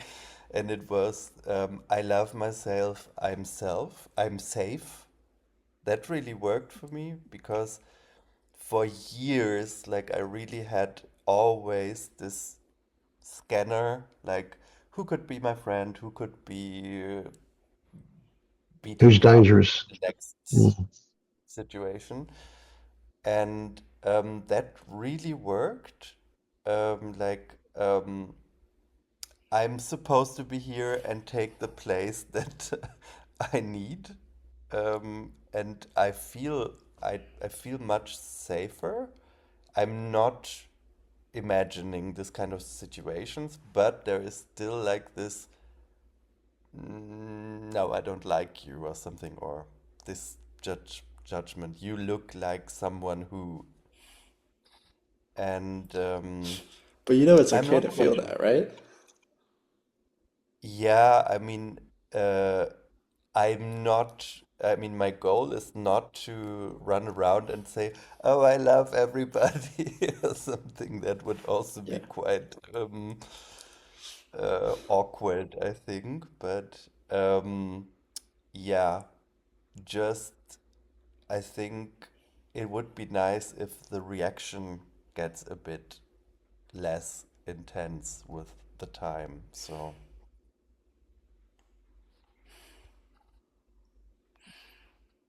Mm.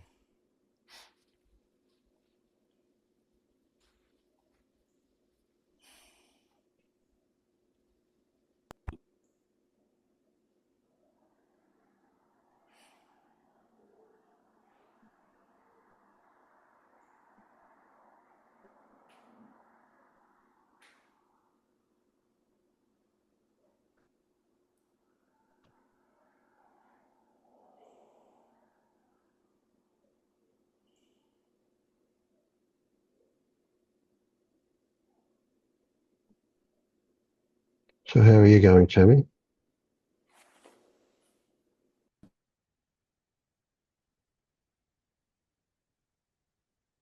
I guess I'm okay.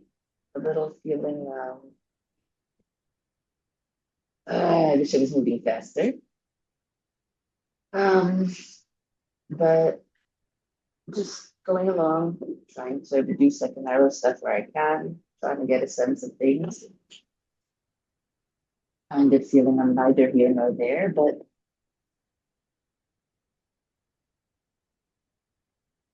Yeah, your sound is a bit funny. Um, oh, okay. I'm wearing headphones because of the construction noise and I can't get out for a walk because it's raining. Hold on, I'll take them off.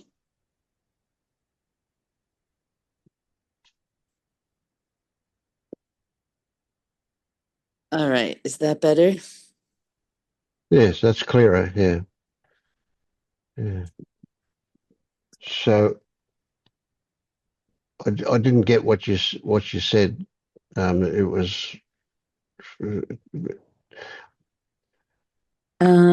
Yeah, I just said I'm feeling a bit, I'm feeling okay. I'm just feeling a bit, just a strong desire to be moving faster and feeling a bit like I'm neither here nor there. I'm trying to just get a sense of things and reduce second arrow stuff, but mm, just uh, I don't know, wanting a big something hmm, breakthrough or clarity or relaxation, something either on the human level or on the um yeah. realization level. Yeah. So can you have that desire for those things and just accept that that's there as a desire and that it doesn't really it isn't going to make things happen any faster, that it's just something that exists. Can you? But I don't know if that's true, Vince, because so many seekers, like they did a lot of stuff and then that collapsed and then they realized whatever. But the people that don't have an intense desire and do a ton of seeking don't seem to wake up as often. So, Okay, yeah. Look, I get that, and I'm not talking about not having it. I'm not talking about sending it away or changing it. I'm saying mhm. it exists. There is that desire for things to move faster, that desire for to get somewhere. There's Mm.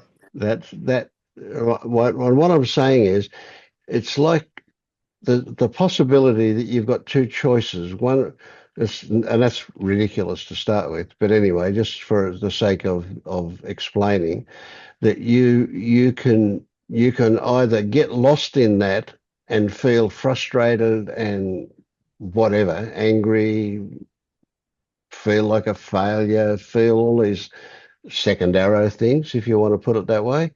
You can feel all of that if you get lost in what that's about, or you can go, oh, okay, that's just there. There it is. Oh, I want to get things going.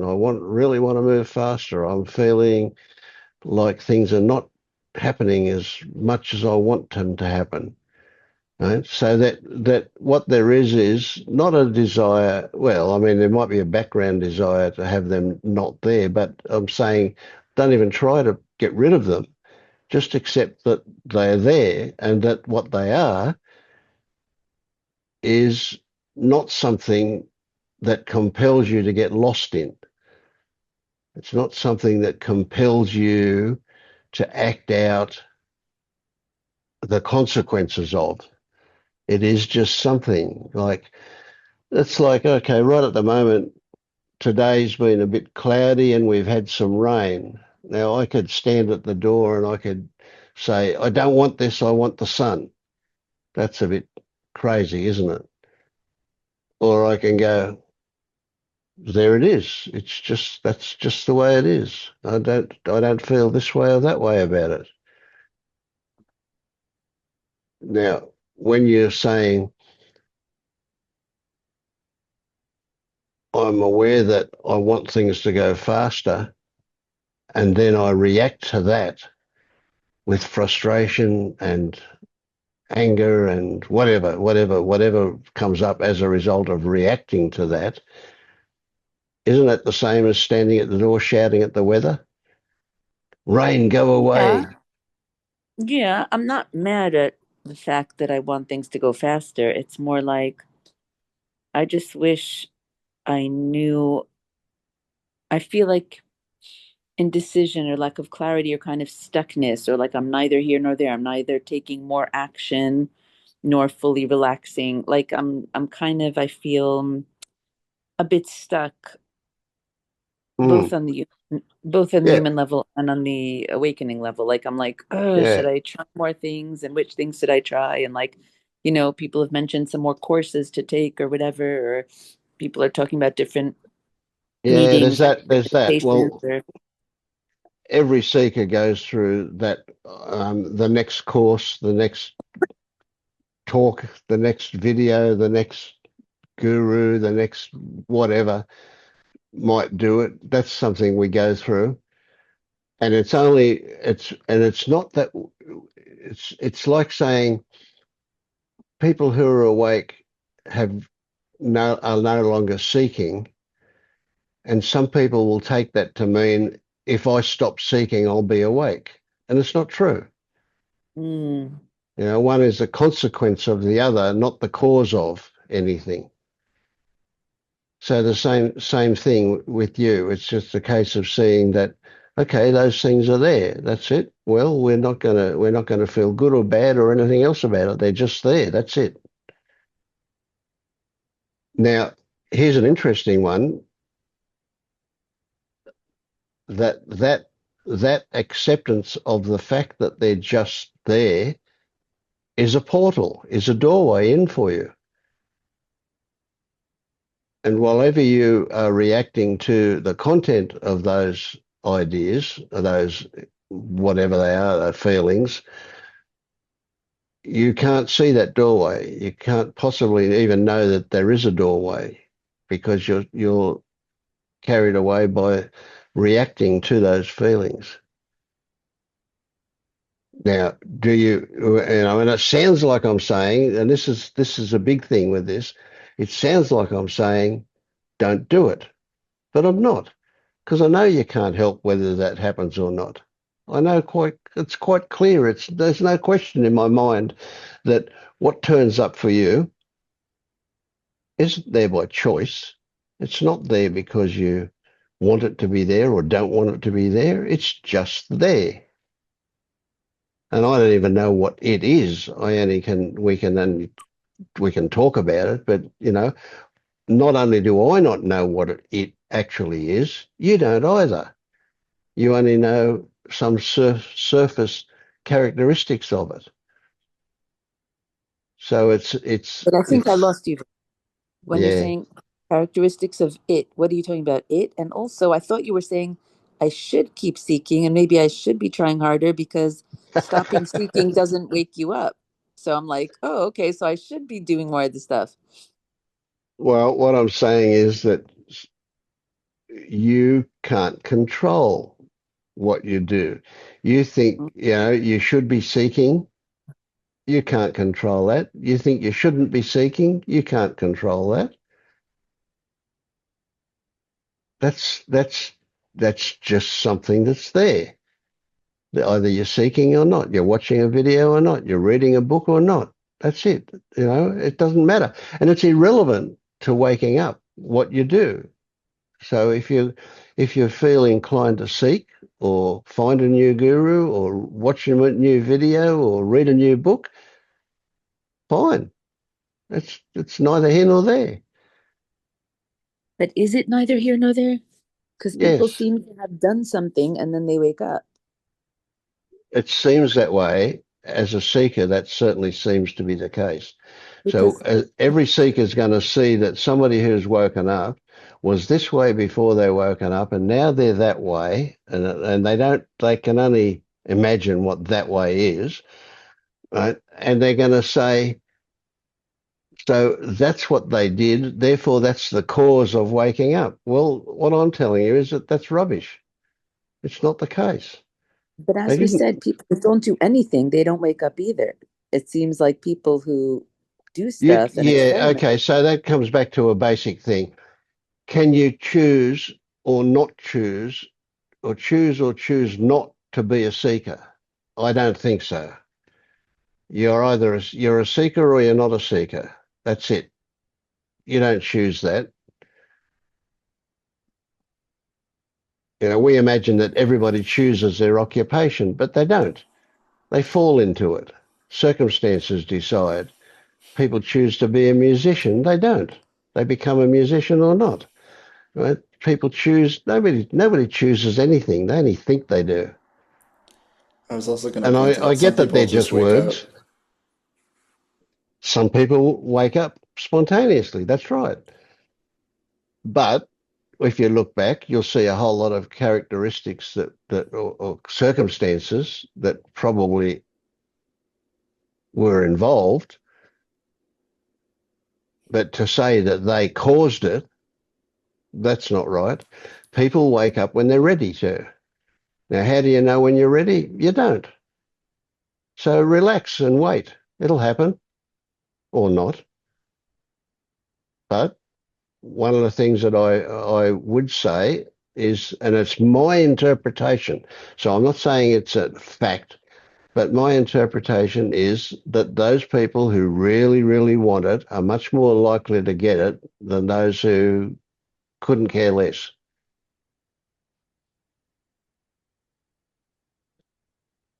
And I guess I'm basing that on my own experience. I was so obsessive about it. I was consumed by it. I burned for years and years and years and years and years and years. And is that the reason why it happened? I don't know. I have no idea. I don't know what circumstances were there for me or why it happened when it did. I don't know that. And I'm looking back from this side of the the equation. So, I can certainly see how I imagined how things would be as a seeker. And now I recognize that those imaginings weren't even close to the way it actually is. I was watching this amazing show on TV last night. It was a podcast by a bloke, and what he did was he was going back through archives, and he had all these people who had written about the future, right, back, as far back as 1949 and some in 1967 and so on. And he was pointing out how wrong they were. They were futurists, and they were predicting things like the earth was going to be so full of people that there'll only be standing room by 20 by 2000, and they were going to run out of food and so on. None of those predictions came true. People cannot imagine what things are going to be like tomorrow. So no way can a seeker imagine what it's going to be like to be awake. Now, if you really grok that, there's no way that a seeker can imagine what it's going to be like to be awake. Not possible. Not even close. Although some people say that, sorry, were you in the middle, Vince? Sorry? Were you in the middle, Vince? No, you're right. You go. Some people say that what? That we have glimpses of that state all the time during the day, and then we'll just realize that, oh, it's like that. So I feel like maybe we Yes. have experienced it or something. I don't know. Yes, yeah. Well, that's true too. Um, but then again, you have one of those glimpses, and then you imagine it will always be like that. And that's not true because nothing stays the same. Hmm. But then it gets even trickier when I say, from this side of the equation, there's no such thing. I mean, that's a big one. I say this again and again and again and again, and I'm sure nobody even gets a glimpse of it. There's no such thing as being awake. There's no person to be awake to start with. That's kind of logical, that thing that you can kind of grasp, but it's not a state. It's not a. It's. There's nothing you can't define it. I've written a story. It won't be out for a few weeks now because I'm I'm about 3 weeks ahead of myself with stories and songs. But I've written this story that starts with the what some characteristics of being awake, and I've lined up about a dozen characteristics that are common. But again, the people can't adopt those things. They can't put them on like a coat and wear them. Right? But they are simply characteristics that all come and go. They all fluctuate, and so what you not only can't imagine what it's like to be awake, but when you get to being awake, you realize there's no such thing as being awake. It's just that there's a different experience. Well, it's not even true to say there's a different experience. It's like, wow, and then you get, there are so many people who are it's just crazy to say things like this. There are so many people that are 5/6 awake or 7/8 awake or point nine of or whatever that and then they get people that are 100% awake today but not tomorrow, tonight but not in the morning or whatever, Really? Is that possible? I thought once you see it, you see it. Yeah, but you can see it and forget it. Uh-huh. Certainly people can go back to sleep. That's the thing, people do go back to sleep, and that's a way of describing it. I mean, people who, but those people, well, they don't get to us, they don't get over a hump, if you like. So they kind of they pull up on the while they're still climbing the mountain. So that, as a metaphor, but and consequently they go back down to where they were because it's easier to be there. But those people frequently come back and have another go at it again and again. That's because you don't see many people that get on the path and then get right off it. You do see people having a rest, and sometimes for many years, Hmm. but they get going again usually. But it's crazy to talk about this like it can be defined. It can't be. Right? So where what those glimpses that you've already have, are they going to accumulate? Are you going to have more? Are they going to change your experience? Well, certainly they will. They can't not. At what point will you ever be able to say, here I am awake? Probably not. I mean, I say it, but it's not true. I mean, I had a conversation with the other night with somebody, and I got quite emotional about that arsehole Trump and Netanyahu and Putin and whatever. Funny, but there you go. So I got sucked into it and I was selfing and I could see that I was selfing, but I felt a strong emotion about it. So was I awake then? No, definitely not. Was I awake because I saw that I wasn't awake? I don't know. That's playing around with words. Mm. See, so there's no final anything. I mean, you do hear people. I mean, I read a post somewhere on some group today about people who were working through the ninth fetter, and I'm rather imagining that when they consider that they've worked through the 10th fetter, that they're going to consider that they've reached it. And and I just wanted to laugh. I think, yeah, yeah, well, that'll be good for a few months, and then we'll see what happens. Yeah. You mean there's always continued seeking, even when you're stopping seeking? Well, they'll continue something. It won't be seeking in the way that it used to be. Yeah. Do you still seek a deepening? No, I'm open to it, open to further stuff happening, but I don't look for it, and I Mm-hmm. don't mind if it doesn't happen. I'm pretty. See, it's kind of crazy to say things like this because it's not accurate, but it's as close as I can get, and that to say that I'm pretty contented with the way things are in my life. Nice. But if you ask me why do I do these groups, I don't really know. I can say, oh well, I get good feelings out of it. My wife would say that I'm obsessed with this stuff. Doesn't feel like I'm obsessed, but here I am. I'm doing them. Will I always do them? I don't know. Probably not.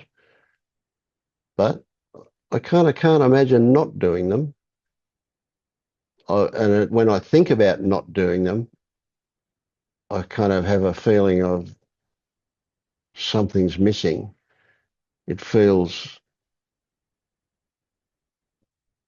nice when I think about Mm. them.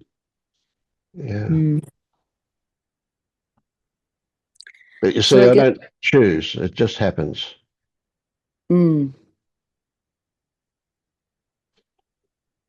But in spite of that, and when I say that, it can be described as a choice. If somebody was to say, if my wife was to say, do I choose to do these groups? She would say, yes, he chooses to do these groups.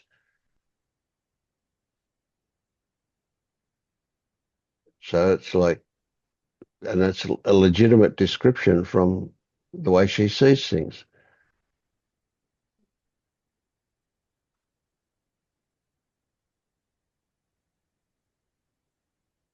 So everything that happens here can be described in a way that fits everybody else, very ordinary life.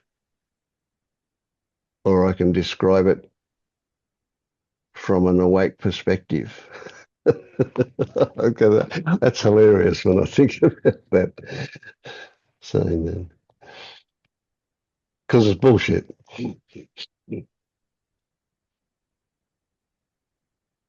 Yeah. um, so It probably doesn't help you, all of that stuff. It's kind of like it'd be better if we started at chapter 1 and worked through. But I got to give you the whole book all at once. Yeah. yeah, it's good to hear your experience because yeah, to get a sense of what you go through or what you're talking about and how that looks. Um, Yeah. And it kind of seems to me that it's important to debunk a whole lot of the stuff that gets built up around this. And it's easy to see how it gets built up around it, but it's important to bring it back to an ordinary human level, I think. That's important because people, especially seekers, will see it as something super special and really important when Have it's you just, seen people wake up, Vince? sorry? Have you seen people wake up? Oh, yeah, absolutely. Yeah. Yeah, I started guiding at Liberation Unleashed back in 2011. And so I've been around lots and lots of people waking up. I once, I once a couple of years ago, I once went through all of my threads at Liberation Unleashed and counted the number of people that woke up, and it was around about, oh look, I actually forget the actual numbers now, but I think I'd worked with about 170 people, and I think about 100 of those had woken up. But Wow, that's not that's to wild. say that they stayed awake. That's not to say that they didn't, who knows what happened to them, because back in those days, once they were given these verification questions, and if they answered them in a way that other guides felt was appropriate, then they would be, they would be, they'd pass through the gateless gate was the way they saw it. Well, as it turns out, that's really only Feta 1 stuff. That's just stream entry. That's just seeing the first bit of it. There's an awful lot of work left to do after that. A lot of seeing a lot of recognizing to happen after that. And there was nowhere for them to do that. That's why I Uh-huh. started these groups in the first place, because it was offering those people somewhere to go. But I don't do it at Liberation Unleashed anymore. Well, at least not at the moment. I'm not. I found that working with text back and forward was pretty onerous, so I stopped doing it. But Mhm. anyway, um, so no, yeah, the answer to your question is I've seen lots of people who woken up, right? But that, well, let's put it another way, to be more accurate. I've seen lots of people that have had a significant shift in the right direction. And whether Mhm. it's maintained or not is, something else altogether. So that's why I say to you, I have every confidence. I am absolutely optimistic that you will wake up. And I've seen shifts that you've had that are really positive in my estimation. So I don't have any, and I'm ultimately patient, and it sounds a bit weird, but I have no investment in you waking up. I know that if you have a big shift, I'll feel good that's happened in the past a few times. But that really good feeling will only last when I think of you. Each time I think of you, it'll be there. And I have that same good feeling when you have a little shift as well.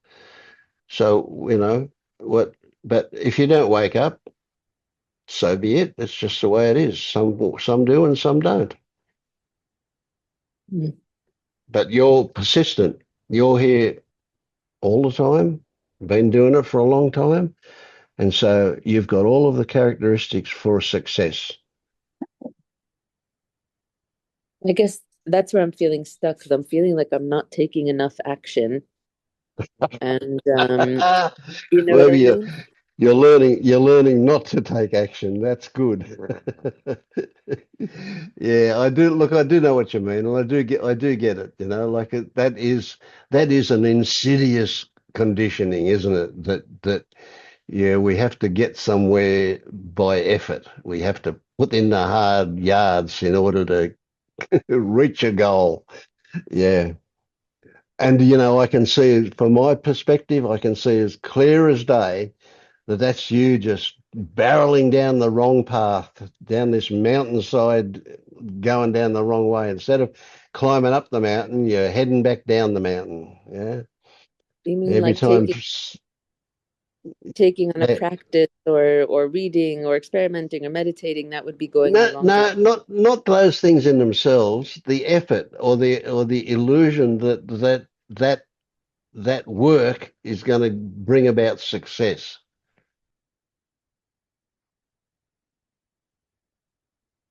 You don't It's think that so it people doesn't matter whether you meditate or not. It doesn't matter whether you read or not, watch books or not, whether you're a seeker or not. Mhm. Doesn't none of that stuff matters, right? It's it's it's going to happen if it's going to happen. You know, the conditions that are required are unknown, but we do know that there are conditions, and we do know that they have to be aligned correctly. But we don't know what they are, and we don't even know whether they're aligned. We just know. And so, as I talk to so many different people who are at different, so it's stupid to say, but at different stages, different levels. It's just not right to talk about it like that because it's not the way it really is. But have varying degrees of realization. Yeah, Mhm. well, it's closer to the truth, but not quite right still. So you know what, and it's more and more and more my view that this sneaks up on people, that they have little shifts without even realizing sometimes that they've had, or at least without giving those shifts significance. That happens. People don't get, and I do. It's that sounds crazy too. It seems to me that I get what other people don't get, and people go, oh, you know, we're talking about this and we're talking about that and whatever, and then but I didn't get anything out of it. Well, rubbish. You know, the fact that people talk about things means that changes take place. The fact that Mhm. people focus on things means that things change. Right? So they're Mhm. tiny though. They're tiny, and the difference between before talking about it and after talking about it can be not noticed because it is so subtle. You know, direct experience is a really big thing. Direct experience is that experience that happens before the mind comes and adds a story to it. Well, those direct experiences, they don't get written down into memory, right? We have to, if we have to remember them, we have to remember them almost immediately, and then we write a Mhm. story about it, and that's how we get to remember it. But the Mhm. actual experience itself, it can get passed over because there's no story involved. It's an experience. Oh, it just it's like literally it is. Oh, oh, but there's no words, Mm. yet they add up. They accumulate.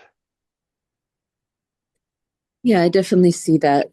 The only question is, you know, could I help along the causes and conditions by trying to focus on this more of my day or do more things or read more people or I don't Yeah, know, something?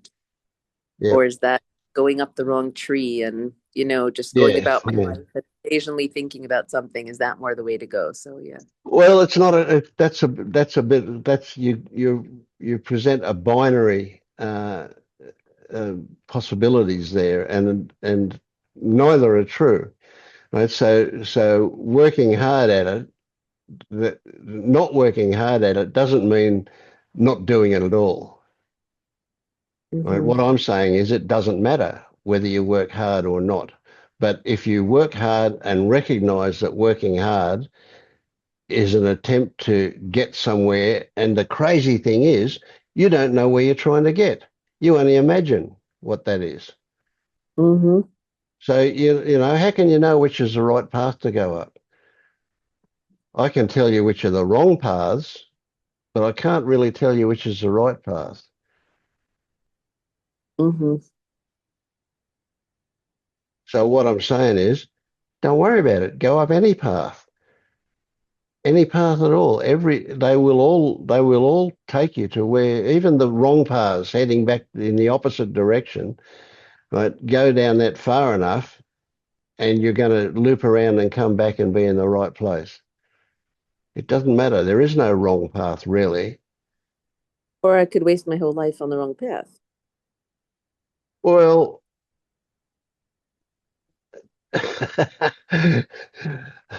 we have a great discussion now about what waste is. Are you wasting your time? Are you wasting your effort? What is wasting? Right? Mm, I yeah. mean, look, people put an incredible amount of effort into making a lot of money or getting success and fame, and all that kind of stuff. And do you think any of them give a shit about that on their deathbed? They never say, I wish I had more money in the bank account. They never say that. They never say, I wish I was more famous. They never say, I wish I'd done more. Well, maybe they might say that depending on what their focus was on. But mostly they'll say, I wished I'd had better relationships. I wished I'd felt better. Yeah.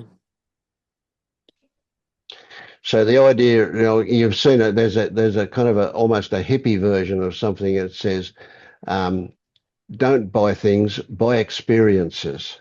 Experiences are better. Well, at my age, I've had some incredible experiences. You know what? I don't remember them anymore. Mm, You know, back in 1979, my wife and I took my two kids and we backpacked around Southeast Asia for 5 months. That was mm, an incredible experience. Hardly remember it anymore. It mm, was, I've helped a lot of people wake up. I don't even remember their names. mm.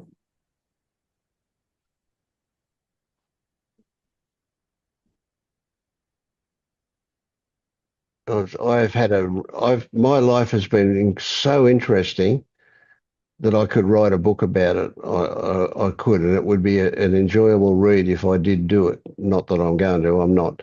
But I don't remember most of it. So what have I got now? Nothing from the past. I've got a few memories. What are they? They're constructed anyway. I mean, I could have Alzheimer's and imagine stuff that was real, and it would be no different to remembering what I did back in 1979.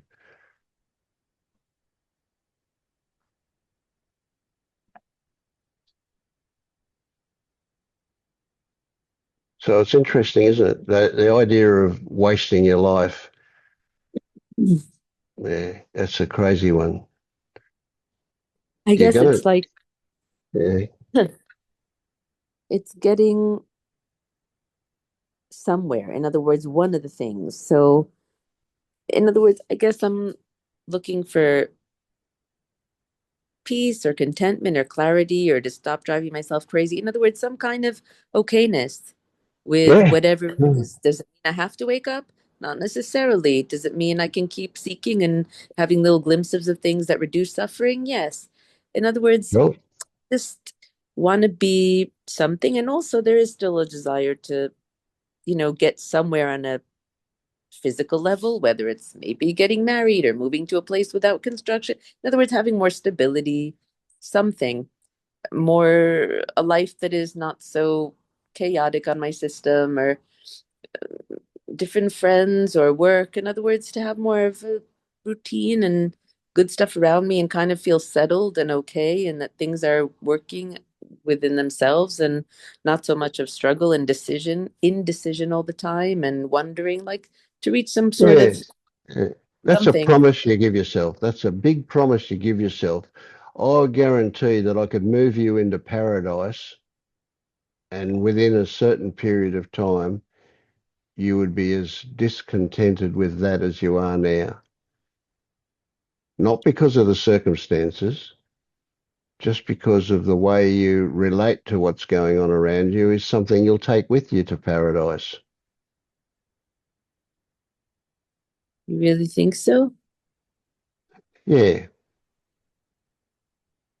Yep. There's an old saying that I love. It says, it doesn't matter where you go, there you are.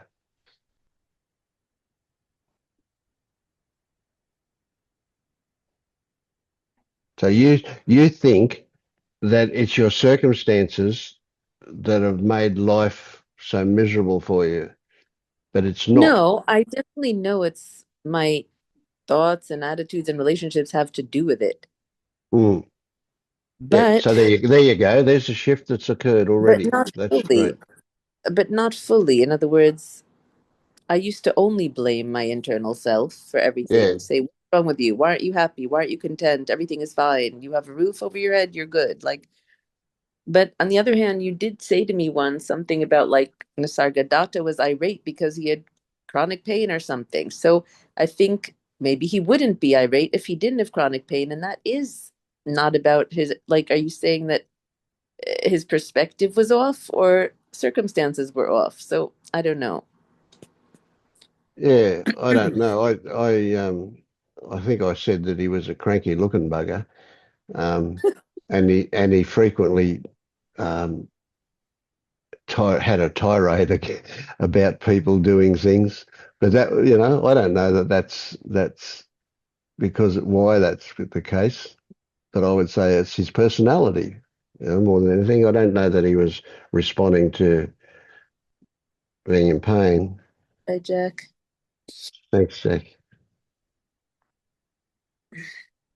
Yeah.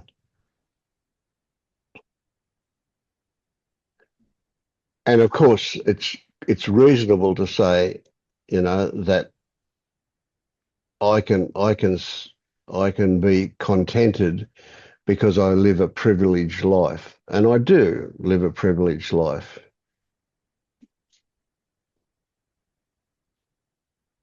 compared to other people. And of course, this is just stories we can make up. I can compare myself to people in Ukraine that have got no power in the middle of winter, or people in Gaza that have got tents that just got washed away, or people in America that have got whatever's going on there, all these things. So yeah, I do feel privileged in that way. Uh, but I have no idea whether I would, Well, here's a great story that comes to mind. Like about a few years ago now, probably 5 or 6 years ago, there was a study done that lasted about a year. They gave people these PDAs. Oh, it was longer than that because they were PDAs were in their early days when they did it, and what they had, and it would randomly come up with how are you feeling or what are you feeling about what's going on now kind of questions, and they were looking for happy people, and the happiest person in the world was a German Buddhist monk who meditated a lot, and he came out as the happiest people in the world. And the second happiest people in the world was a family in India who shared a dwelling with five other families. And when they slept of a night, they all slept on the floor, and there was no room to walk between them. They were so crowded. And yet they were the second happiest people in the world, according to this study that was done. And when asked why they were so happy, all they could say was, "Well, look at the poor people outside who've got no roof over their head, nowhere to sleep. They sleep on the street." That's not a good answer in my way, but what I'm saying is circumstances don't decide your level of contentment or happiness. That's habitual way of seeing the world. Now that could easily you could easily say take that as a criticism or take that as something wrong or something that needs to be changed. But I'm just saying that that's the way I see it. It's not circumstances. Circumstances, they certainly do have an effect, but they're not the major thing. Here you Yeah, I go. wonder that, but yeah, what are you going to say? I was just going to say, here you go. I had an experience yesterday. Um, Yesterday afternoon, we got a phone call, and it was this bloke saying he was from the fraud squad of one of the banks. We've got bank accounts with three different banks, and he was from the fraud squad of one of the banks, and he was saying that people were trying to get money out of our account. And after about 2 hours on the phone with this bloke, and including during that, he said, we've got to cancel your cards and issue new cards because they're at risk. And to cancel these cards, I'll need your PIN number for the card. And stupid me gave him our PIN number, Oh and my then God. immediately got suspicious. And my wife rang up the bank on another phone, and they said definitely a scam. Hang up on him, right? And we hung up on him, and then started to ring all of the banks and go through the things like that. Anyway, we two bank accounts, we managed to stop them taking money out, and one of them they got money out before we got it. We lost $1,280, right, to this scammer yesterday. Now, here's a weird one. I feel relieved About what? about the fact that they didn't get nearly $15,000 off us. Hmm. That we only lost, and we may get it back, Mm-hmm. $1,280. Yeah. Now, I've had moments. I had the fantasy when I was at the bank this morning sorting one of them out, and I was kind of laughing because I wasn't serious, but I had the fantasy if I was in a movie, I would track this arsehole down and I would blow him up, and I saw this big explosion in my mind where I blew up his place, and if it was a call center and all of the people in there, I was quite happy for them to get blown up as well. You know, the bastards. Now I've got to live with my wife being absolutely paranoid for the rest of my life, probably, about anything that goes on. Uh, so what I'm saying is, I could be absolutely miserable about that, but I'm not. So is that personality or is that because you're awake? I don't know. What's the difference? The difference is if it's personality, I can't get that. If it's awake, maybe I could. I don't know. Well, maybe your personality's not fixed, it can change. But although, no doubt your personality is to a very large extent conditioned, and to a lesser extent your DNA. But who Yeah. knows? Yeah, yeah. So what do I do now, Vince?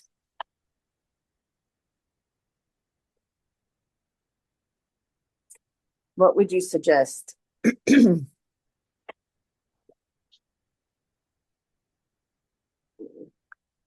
One of the probably the most positive thing that comes to mind that you can do is you can remember what it felt like, or you can attempt to remember what it felt like when you had that time you described to me where the jackhammers were going flat out, your body was racked with pain, and yet you felt calm and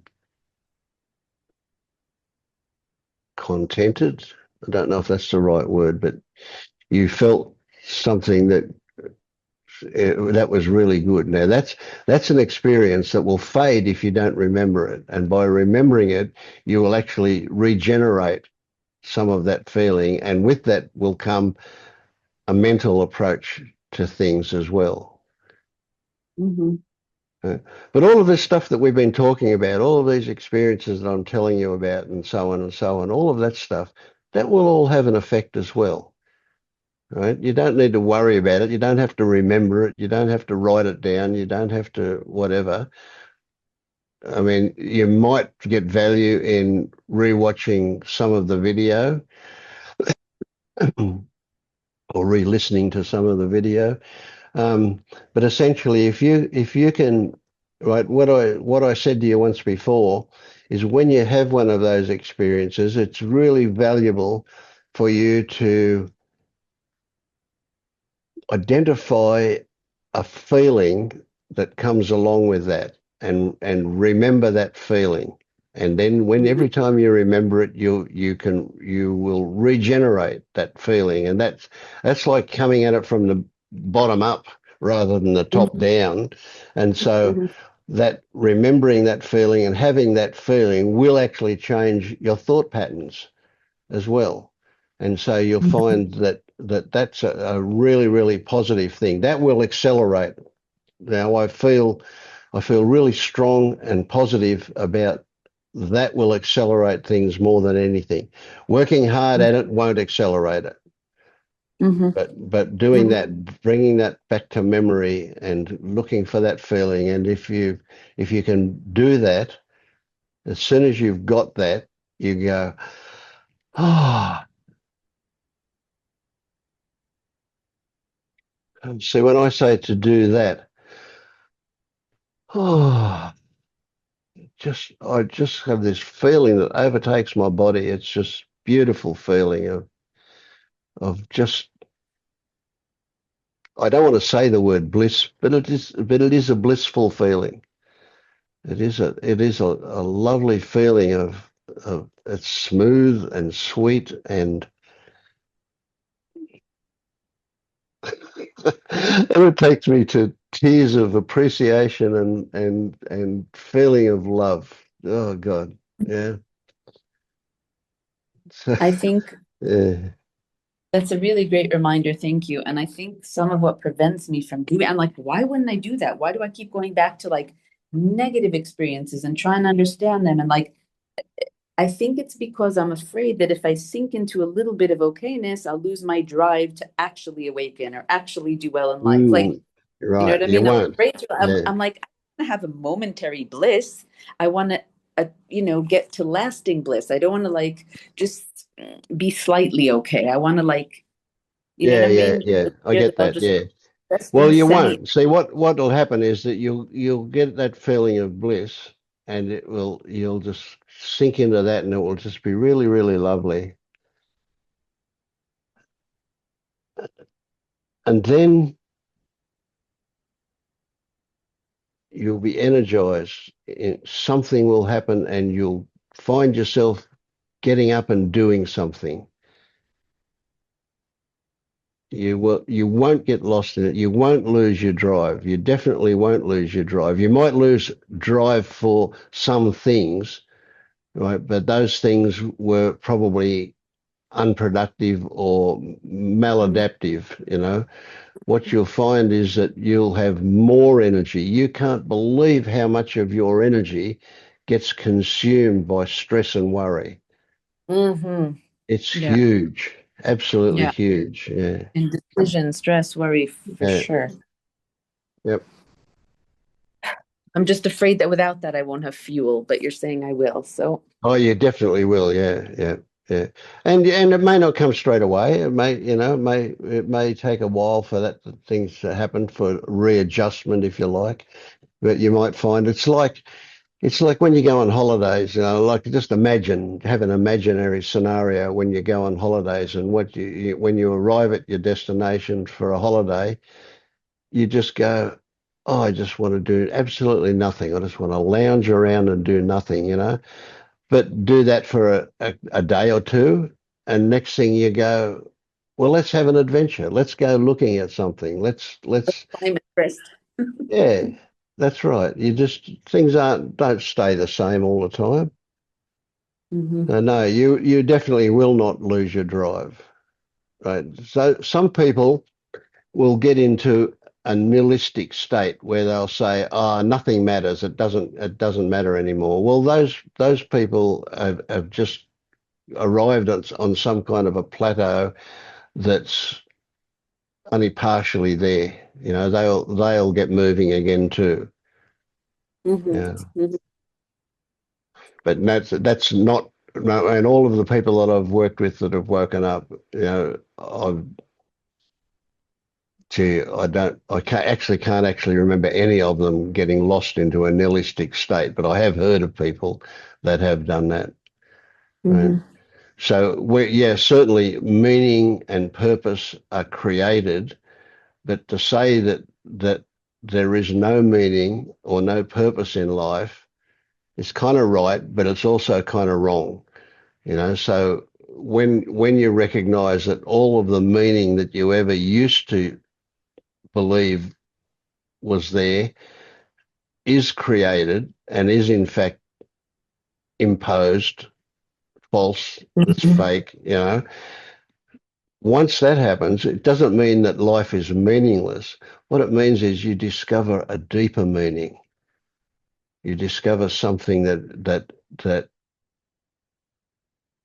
is much more meaningful, but can't be put into words, can't really be defined. Mm.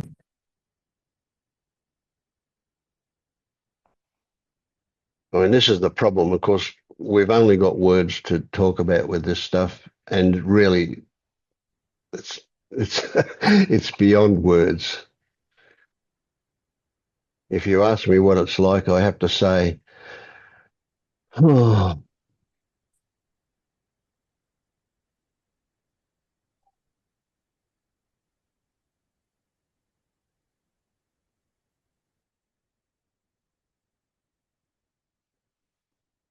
and you might or might not get that. Mm.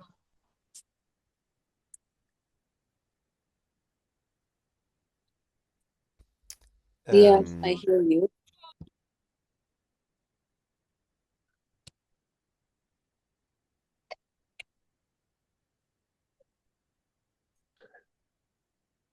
These might sound just like words too, Tammy, but my feeling, and I could be wrong, but my feeling is that you're much closer than you can even possibly imagine.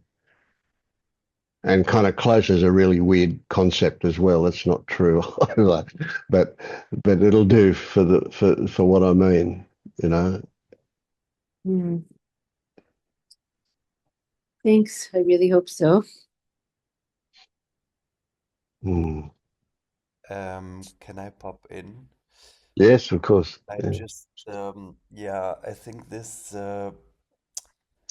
urge to do more or something, I think that happened to me as well, or it's something very ambivalent because, for example, um, what this Fetter program did with me, for example, was, I mean, I think it's brilliant, like this awakening curriculum by Pernille. What do you mean you She's, did the program? You watched the YouTube videos? Like, I don't know yeah, much about it. I, yeah, I watched the videos. I Uh-huh. like 3 times or something. But Uh-huh. what it did for me was that there is so much information and so many skills and things you have to do, or at least I experienced it like that at that moment. So it Mm-hmm. made me feel somehow like, oh, that's too much. It makes me, I don't want to feel like I'm not right as I am now and I have to do a lot of things or something. So maybe Mm-hmm. that was a misinterpretation, but I reacted to it like this. Yeah. And then actually it turned out to be like, okay, I don't want to have anything to do with this non-dual stuff anymore. I will just forget about everything. Yeah. And the thing was, it didn't happen. I mean, I could not like, I mean, even if I didn't engage in it, even if I didn't watch videos, read anything, didn't attend this group for, I don't know for how long actually, maybe it was like a year or so, it did not happen. I mean, yes, I would say there was like maybe I kind of nearly fell asleep a bit again, but this didn't really last very long. Are you awake? Um, Like, have you had the shift to like, there's no self, no doer, whatever that stuff? I don't, um, yeah, I don't like this word awake anyway, because Yeah. I also found myself in between, like, but maybe I'm not awake. am I awake? And that was like totally counterproductive, I would say, because then I would think about that and like trying to measure if I am or not, and that's like nonsense. Um, so yeah, for example, I also then like I noticed like okay, I was having a lot of mind identification again, like and really not paying attention anymore, or paying attention is not the right word, not being so much aware anymore. And then even I thought maybe I should go back into therapy because I was not feeling that well. And I went to like test sessions or something, like 4 sessions of group therapy. And then I noticed that in this group, I was just repeating old stories, like negative stories about myself, in order to have something to say in this group. And then in the last meeting, I told those people that I had noticed that, and yeah, that I really, I think it was even kind of good for me to go to those meetings in order to understand that that's not the way for me at the moment. It's not the way to go back into my stories and the stories of other people. So, um, because I did um, 2 psychotherapies before, and at the time I would say it was the correct thing to do for me, and Hmm. it really helped me. But now I think it's not working for me anymore. So, yeah, of course. I also get sometimes into this, maybe I should do something, maybe I should, yeah, there's also sometimes I feel a bit insecure about this, like, have I really seen into everything that happened in the past, or yeah, and I don't know, it's like sometimes it feels like, yeah, I wouldn't want to get into this direction that I think, ha, I'm 100% awake and there's nothing to look at anymore. So, but on the other hand, yeah, there is, yeah, the other direction, which is like to be restless and to search again and to think like, but there must be more, which can also happen to me. But it's like usually not mm, taking so much time until there is like, just let it go and it's not going to lead anywhere anyway. So, or even those things about, I mean, for example, I quit my job and now yeah, of course, I have to plan what I want to do and I have a clear idea about what is the job that I want to do. And then I notice, and that's totally fine. Like, of course, it's doing something in a way. Like, it could feel like doing something. I'm changing my job, but actually, it's also just happening. So, and the thing is that I noticed once in a while that I thought, ha, and then I will be that person and have that job, and then my life will be better. And I know it's not going to be like that. But for the time being, it's like, okay, I'm here now. I'm in this situation. It's a process, and I don't know. I will just do what I need to do now, today, and then what the outcome will be, I can't know anyway. So, but yeah, sometimes there is like this. Sometimes I'm really relaxed with it and just trusting the process. And sometimes my mind can tell me again, like, oh, whoa, whoa, whoa, but where are you going now, or something. But somehow there is just like, I know, yeah, all those stories about how my life could be in the future, or maybe then I get, yeah, I start to think again about, but maybe it would be nice to be in a relationship again and blah blah blah, and like all those things. It's such yeah, it's such an artificial story. I mean, and in my past, I really tried to manipulate life in order to become like that.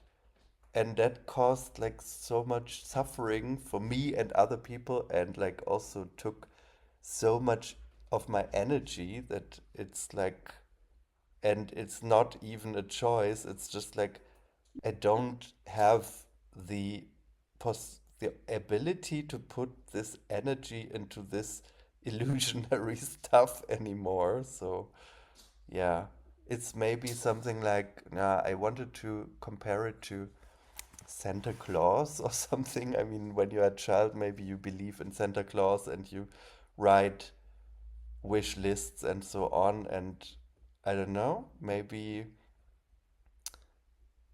once you understand Santa Claus doesn't exist, maybe you still miss him sometimes. I don't know, but um, maybe that's not the best um, So, right, comparison, yeah. because I mean, but the thing is, you will know afterwards that actually Santa Claus never existed. And Hmm. for example, for me, it's a bit tricky, like those.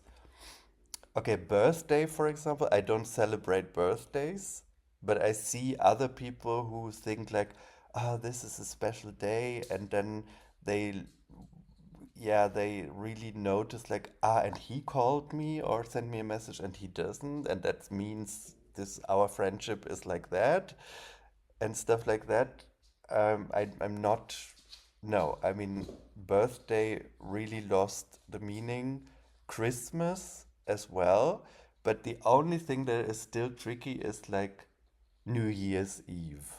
This is like difficult. I mean, but I would say Santa Claus doesn't exist, birthdays don't exist, Christmas never existed, and New Year's Eve either. It's like just conditioning, but still, I felt shitty at New Year's Eve, but yeah, you know what I mean.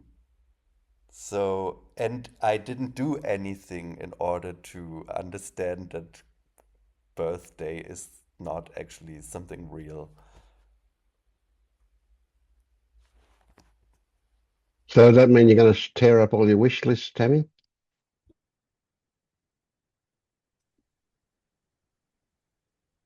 Ah, I Dear don't know. Santa, that was a brilliant answer, Leonard. I love that. That was really great. No, Yeah. that was just bullshit. I was just. Yeah, but it was good. It was good. It's the same thing I've been trying to say, except you said it so much better. That was good. I love it. Yeah. It's a good description of reality. Yeah. And I felt that really weird feeling when Tammy asked you, "Are you awake?" That same thing. How can you ever say anything to that? Yeah. Well, I kind of seconded it by saying, "Do you feel there's a doer?" But maybe that's more accurate. But Hmm. So did you get the overall thing that Leonard was saying, was that everything's changing all the time, except that it becomes more this way than that way these days compared to the way it used to be. So we're not talking about anything absolute. Mhm. Or another thing which is more recent. I mean, I'm unemployed at the moment, And then I noticed like there was like an urge to structure my day because otherwise I will feel like anxious or something. Mm, And then it was very interesting to look into that because then I thought, hey, I have a lot of time now. I can relax. I can devote myself to things that I love. I don't need a structure. Yeah, why not just enjoy that? Because now it doesn't make sense to think now, yeah, but I need a job and I need to work and it has to, like, my business has to work or something because I know totally that once I will work, I will miss being unemployed. mm. So why You won't not have as just much cello time enjoy either. why not just enjoy? So it's just like if Mm. it's not be if I don't enjoy it now, I won't enjoy it later either. So So are you Yeah, I getting know. really good with the cello? and it doesn't really matter. It doesn't make a difference. I mean, am I unemployed? Am I working? What's the difference actually? I mean, it's maybe just like it has to do with self images or something. But yeah, I don't give a shit actually. I'm just enjoying at the moment. I mean, also, this is very privileged because we have a social insurance and stuff like that in Germany. So um, I have my apartment paid and everything, and I don't have to worry about that. But I'm sure a lot of people would worry like about, and then I'm unemployed, I don't have a job, and what do I do now? And I don't. Mm, mm. So is he awake, Tammy, do you think? That I don't know. I think he has a good attitude toward things and he's exploring things, but whether or not he feels there's a doer and there's a person there, that I don't know. Yeah, I don't know either. Yeah, very good. Good answer. Yeah. No, it's just like sometimes when I'm on these calls, you don't know who you're speaking to. You know what I mean? If someone is before they've had a shift or not. So I just, Mm. I don't want to repeat that like 1,000 times, but it really helps me because, yes, I still have a lot of times like this feeling of an I, feeling of doership, for example. But like in Indian philosophy, there is this metaphor of the mirage. Like you see a mirage and you know it's not actually water, but but you that still see does, it. Yeah. but you still see it. And that's Yeah. like Yeah. for me the whenever I notice that there is like this sense of I or sense of or doership, then I just remember this water in the mirage, and that's for me like very Yeah. helpful. Mm. But I think that was your way of saying, yes, you've had the shift. Okay.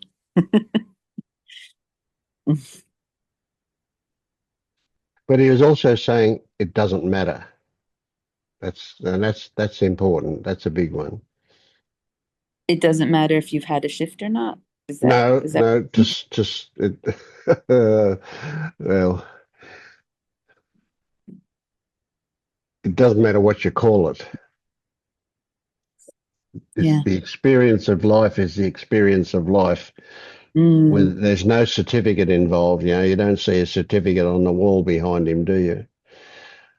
Yeah. Um, Actually, I mm, must say, I mean, this question of a free will or not, now for me, this is like really, that's philosophy. That's like, mm-hmm, I don't, I don't care so much either. I mean, of course, when you see this from this perspective of the person, then of course we can choose or have a decision or something.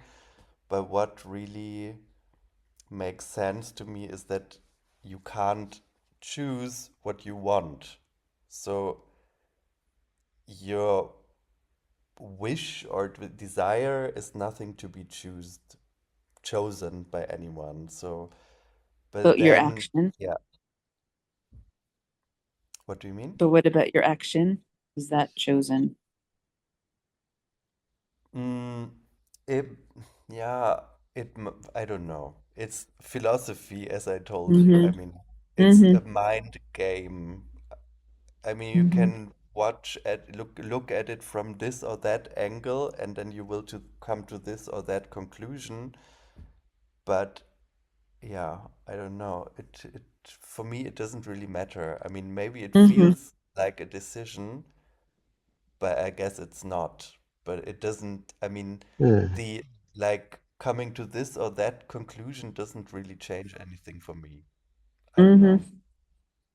So it occurs to me, Tammy, that could be another positive thing for you to consider, and that is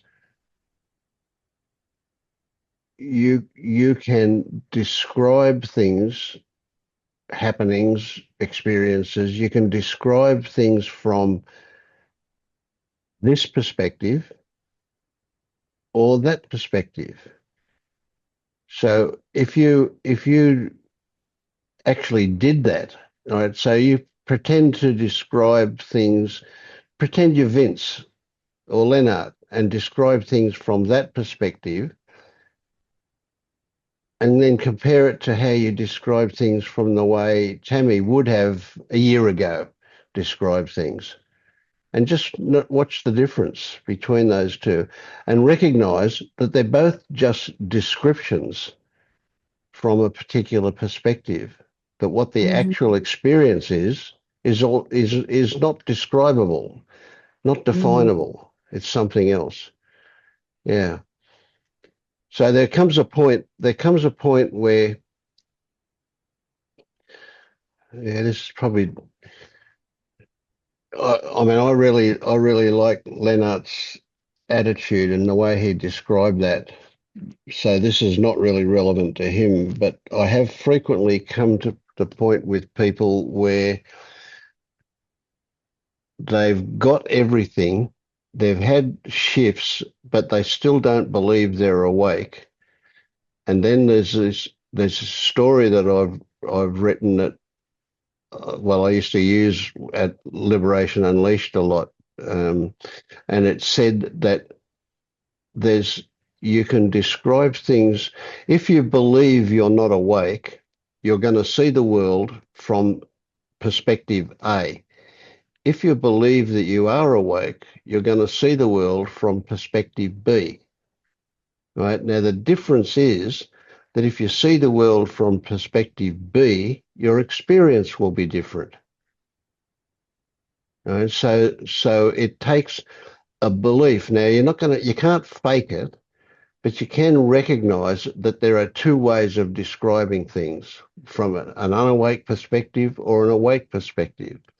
And practicing to describe things from an awake perspective, even if you believe you're not awake, can be really, really helpful in terms of recognizing opportunities, recognizing possibilities.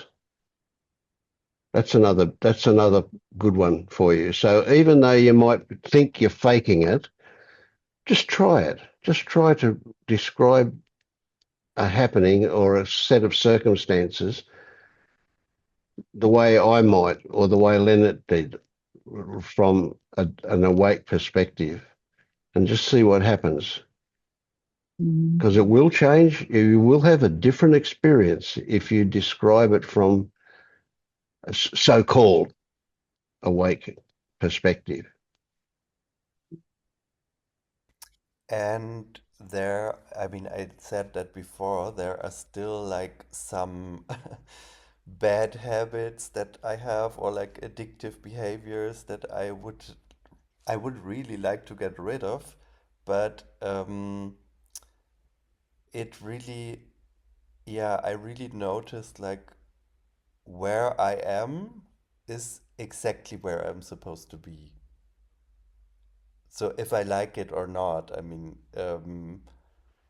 and I think there was a time when I thought like, yeah, but in order to be an awakened person, I should not do that or something like this.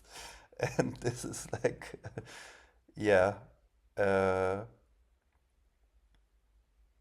would say this is like a delusion as well, right? I mean, because then Is you Yeah. it think, though, or does it mean that we're not fully awake when there's things that we're not awake to in our behaviors and our life?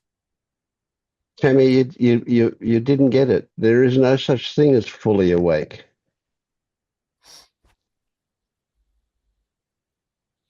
Oh well, maybe there is, but I don't know about it. There's no such thing as fully awake. There's only a little bit more or a little bit more.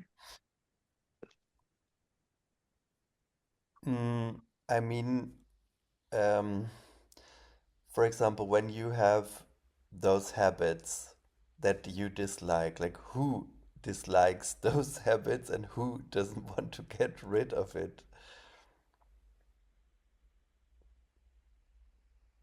I guess I just feel if I was awake, I wouldn't do stupid things. Things would be clear and I wouldn't get lost in indecision or like wondering about Yeah, my life, anger, but jealousy, that's or yeah, like but that's the whole problem. It's like maybe there is like a situation in now, like the actual your actual life, and you are rejecting it for some reason, hoping that you will be an awakened person and your life will be better.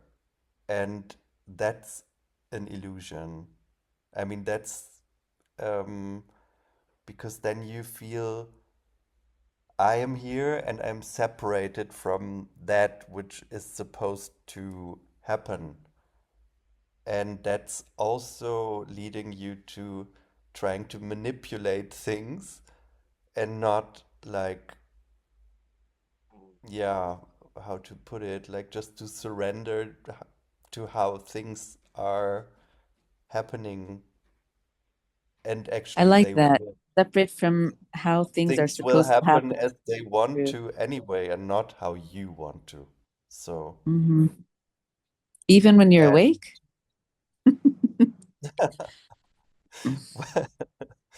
yeah, otherwise awake people would be magicians or something, right? I was hoping, but yeah,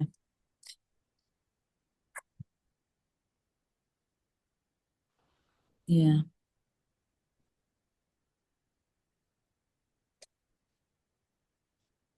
Yeah, I guess you have to see over the crest of the mountain before you realize that you're never going to be able to walk on water.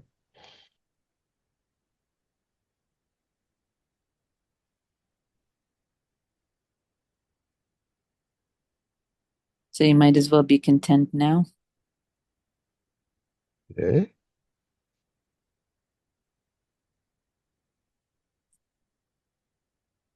I guess I keep thinking that I need to solve the things. I need to solve Tammy's personality, resolve her past, resolve her health, resolve her illness, resolve her relationships, resolve like I can't just sink into happiness now. Like, no, that would be ridiculous. And like opting out of like copping out of like all the work I'm supposed to be doing just to sink into okayness seems like cheating the system or something. Like I first need to Yeah. go through all the therapies, all the healings, all the perfection of this Tammy and then I'll deserve to sit on top of the mountain and glow.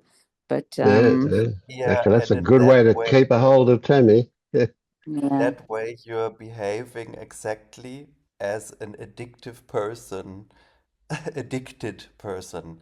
Because, for example, the typical thing why addicted people don't stop is that they always say, yeah, but I'm not prepared yet, and next weekend there will be a party, and then I will do it after that, you know? I'll start on Monday. Yeah. Mm, Yeah. And yeah. if you, that's like, it doesn't work like this. If you want to be sober, then start now and not tomorrow and Mm. not day after. Yeah. and not and don't wait for the perfect conditions from For me to outside. be perfect, for me to perfect Yes, myself internally and because never have yeah. anger and always be happy and yeah. Yeah, I kind of feel So like a lot of hard work needs to happen, and it feels like as I'm getting on in age, it seems like it's never going to happen in this lifetime. All the perfection I think needs to happen with this Tammy. So yeah. What were you going to say, Vince? And I would say it's not about, sorry, it's not about you, being happy all the time, you know? Like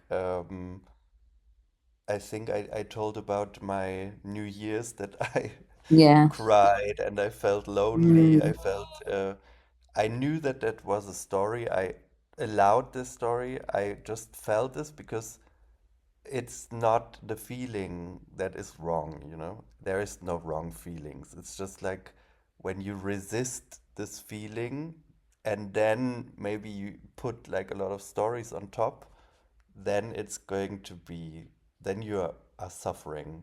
But for me, like this, it was really just like I could welcome this emotion.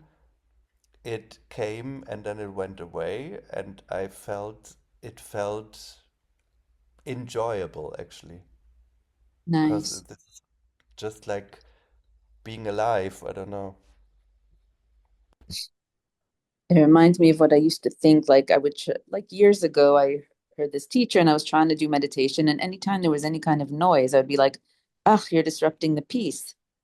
And it's like what you're saying now about like crying or whatever. I could say, "Oh, that's taking me away from reality or from peace." But instead of like everything that happens is that. But yeah.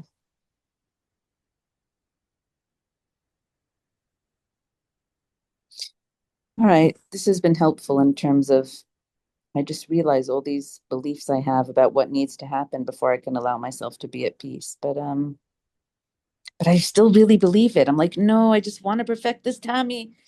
But mm, like there must be some hard work somewhere to work on my psyche and my past. Like it seems like so much needs to be done. But or my It personality or my relationships or my work, like figure out life and then I can wake up. Like, but yeah. the Or my thought emotion. come the thought still comes to my mind too. There is Hmm. sometimes the thought like you have to be more blah blah blah, but then the Hmm. question is like what's your relationship to this thought? Like, yeah. And what is your relationship to the thought? Um, like for quite a long time, it was that my reaction to the thought was like, oh, not again, just go away. Mm, Until I understood that I'm reinforcing this thought by doing mm, so. mm, And now, yeah, it can still happen to me sometimes that I'm a bit pissed off, but there is like a slow shifting into, um, yeah, really knowing that there are so many thoughts every day, and if they all had a meaning and if I had to react to all of them, then mm. probably I would explode or something. And why should one thought be more true than the other one? I mean, Mm. And ruin your day. Yeah. so I would suggest, Tammy, that it would be a really good thing for you to look at this video when I post it probably tomorrow and fast forward to where Lennart starts talking because he's done a brilliant job tonight. uh, Yeah, that's I'm and happy that it gave you something because it felt for me like I was just doing blah blah, but yeah. Oh, it was very good, blah, blah. Yeah. So can you imagine, Tammy, and this is just, I'll just finish up on this one. Can you imagine that you might get to the point like Leonard, where if somebody says, "Are you awake?" you're just gonna go, "Oh, oh, I don't know." but I'm pretty content with my life, including the shitty stuff that happens. Can you Yeah, imagine you ever get to that? I think so. Hmm. But also, Vince, I think I feel like something else, an idea that's holding me back is that I feel like, sure, on meetings with you guys, it all seems so simple. But then when I hang up and I go to my life, I'm like, can't do this myself. And like, I'll give you an Hmm. example. I've made a lot of changes in my food and in my health with my health stuff, whatever. It's been a whole long journey, but I've had coaching every week for it. And I kind of feel like maybe I need a system or a structure or someone to be there with me in my life. Like I don't know if I can do it myself. And yeah, I taught myself cello and I taught myself Spanish. There are things I've taught myself, but I feel like somehow maybe with this I Yeah, you're do it right. You're right. Yeah, like not many people can do this by themselves. That's for sure.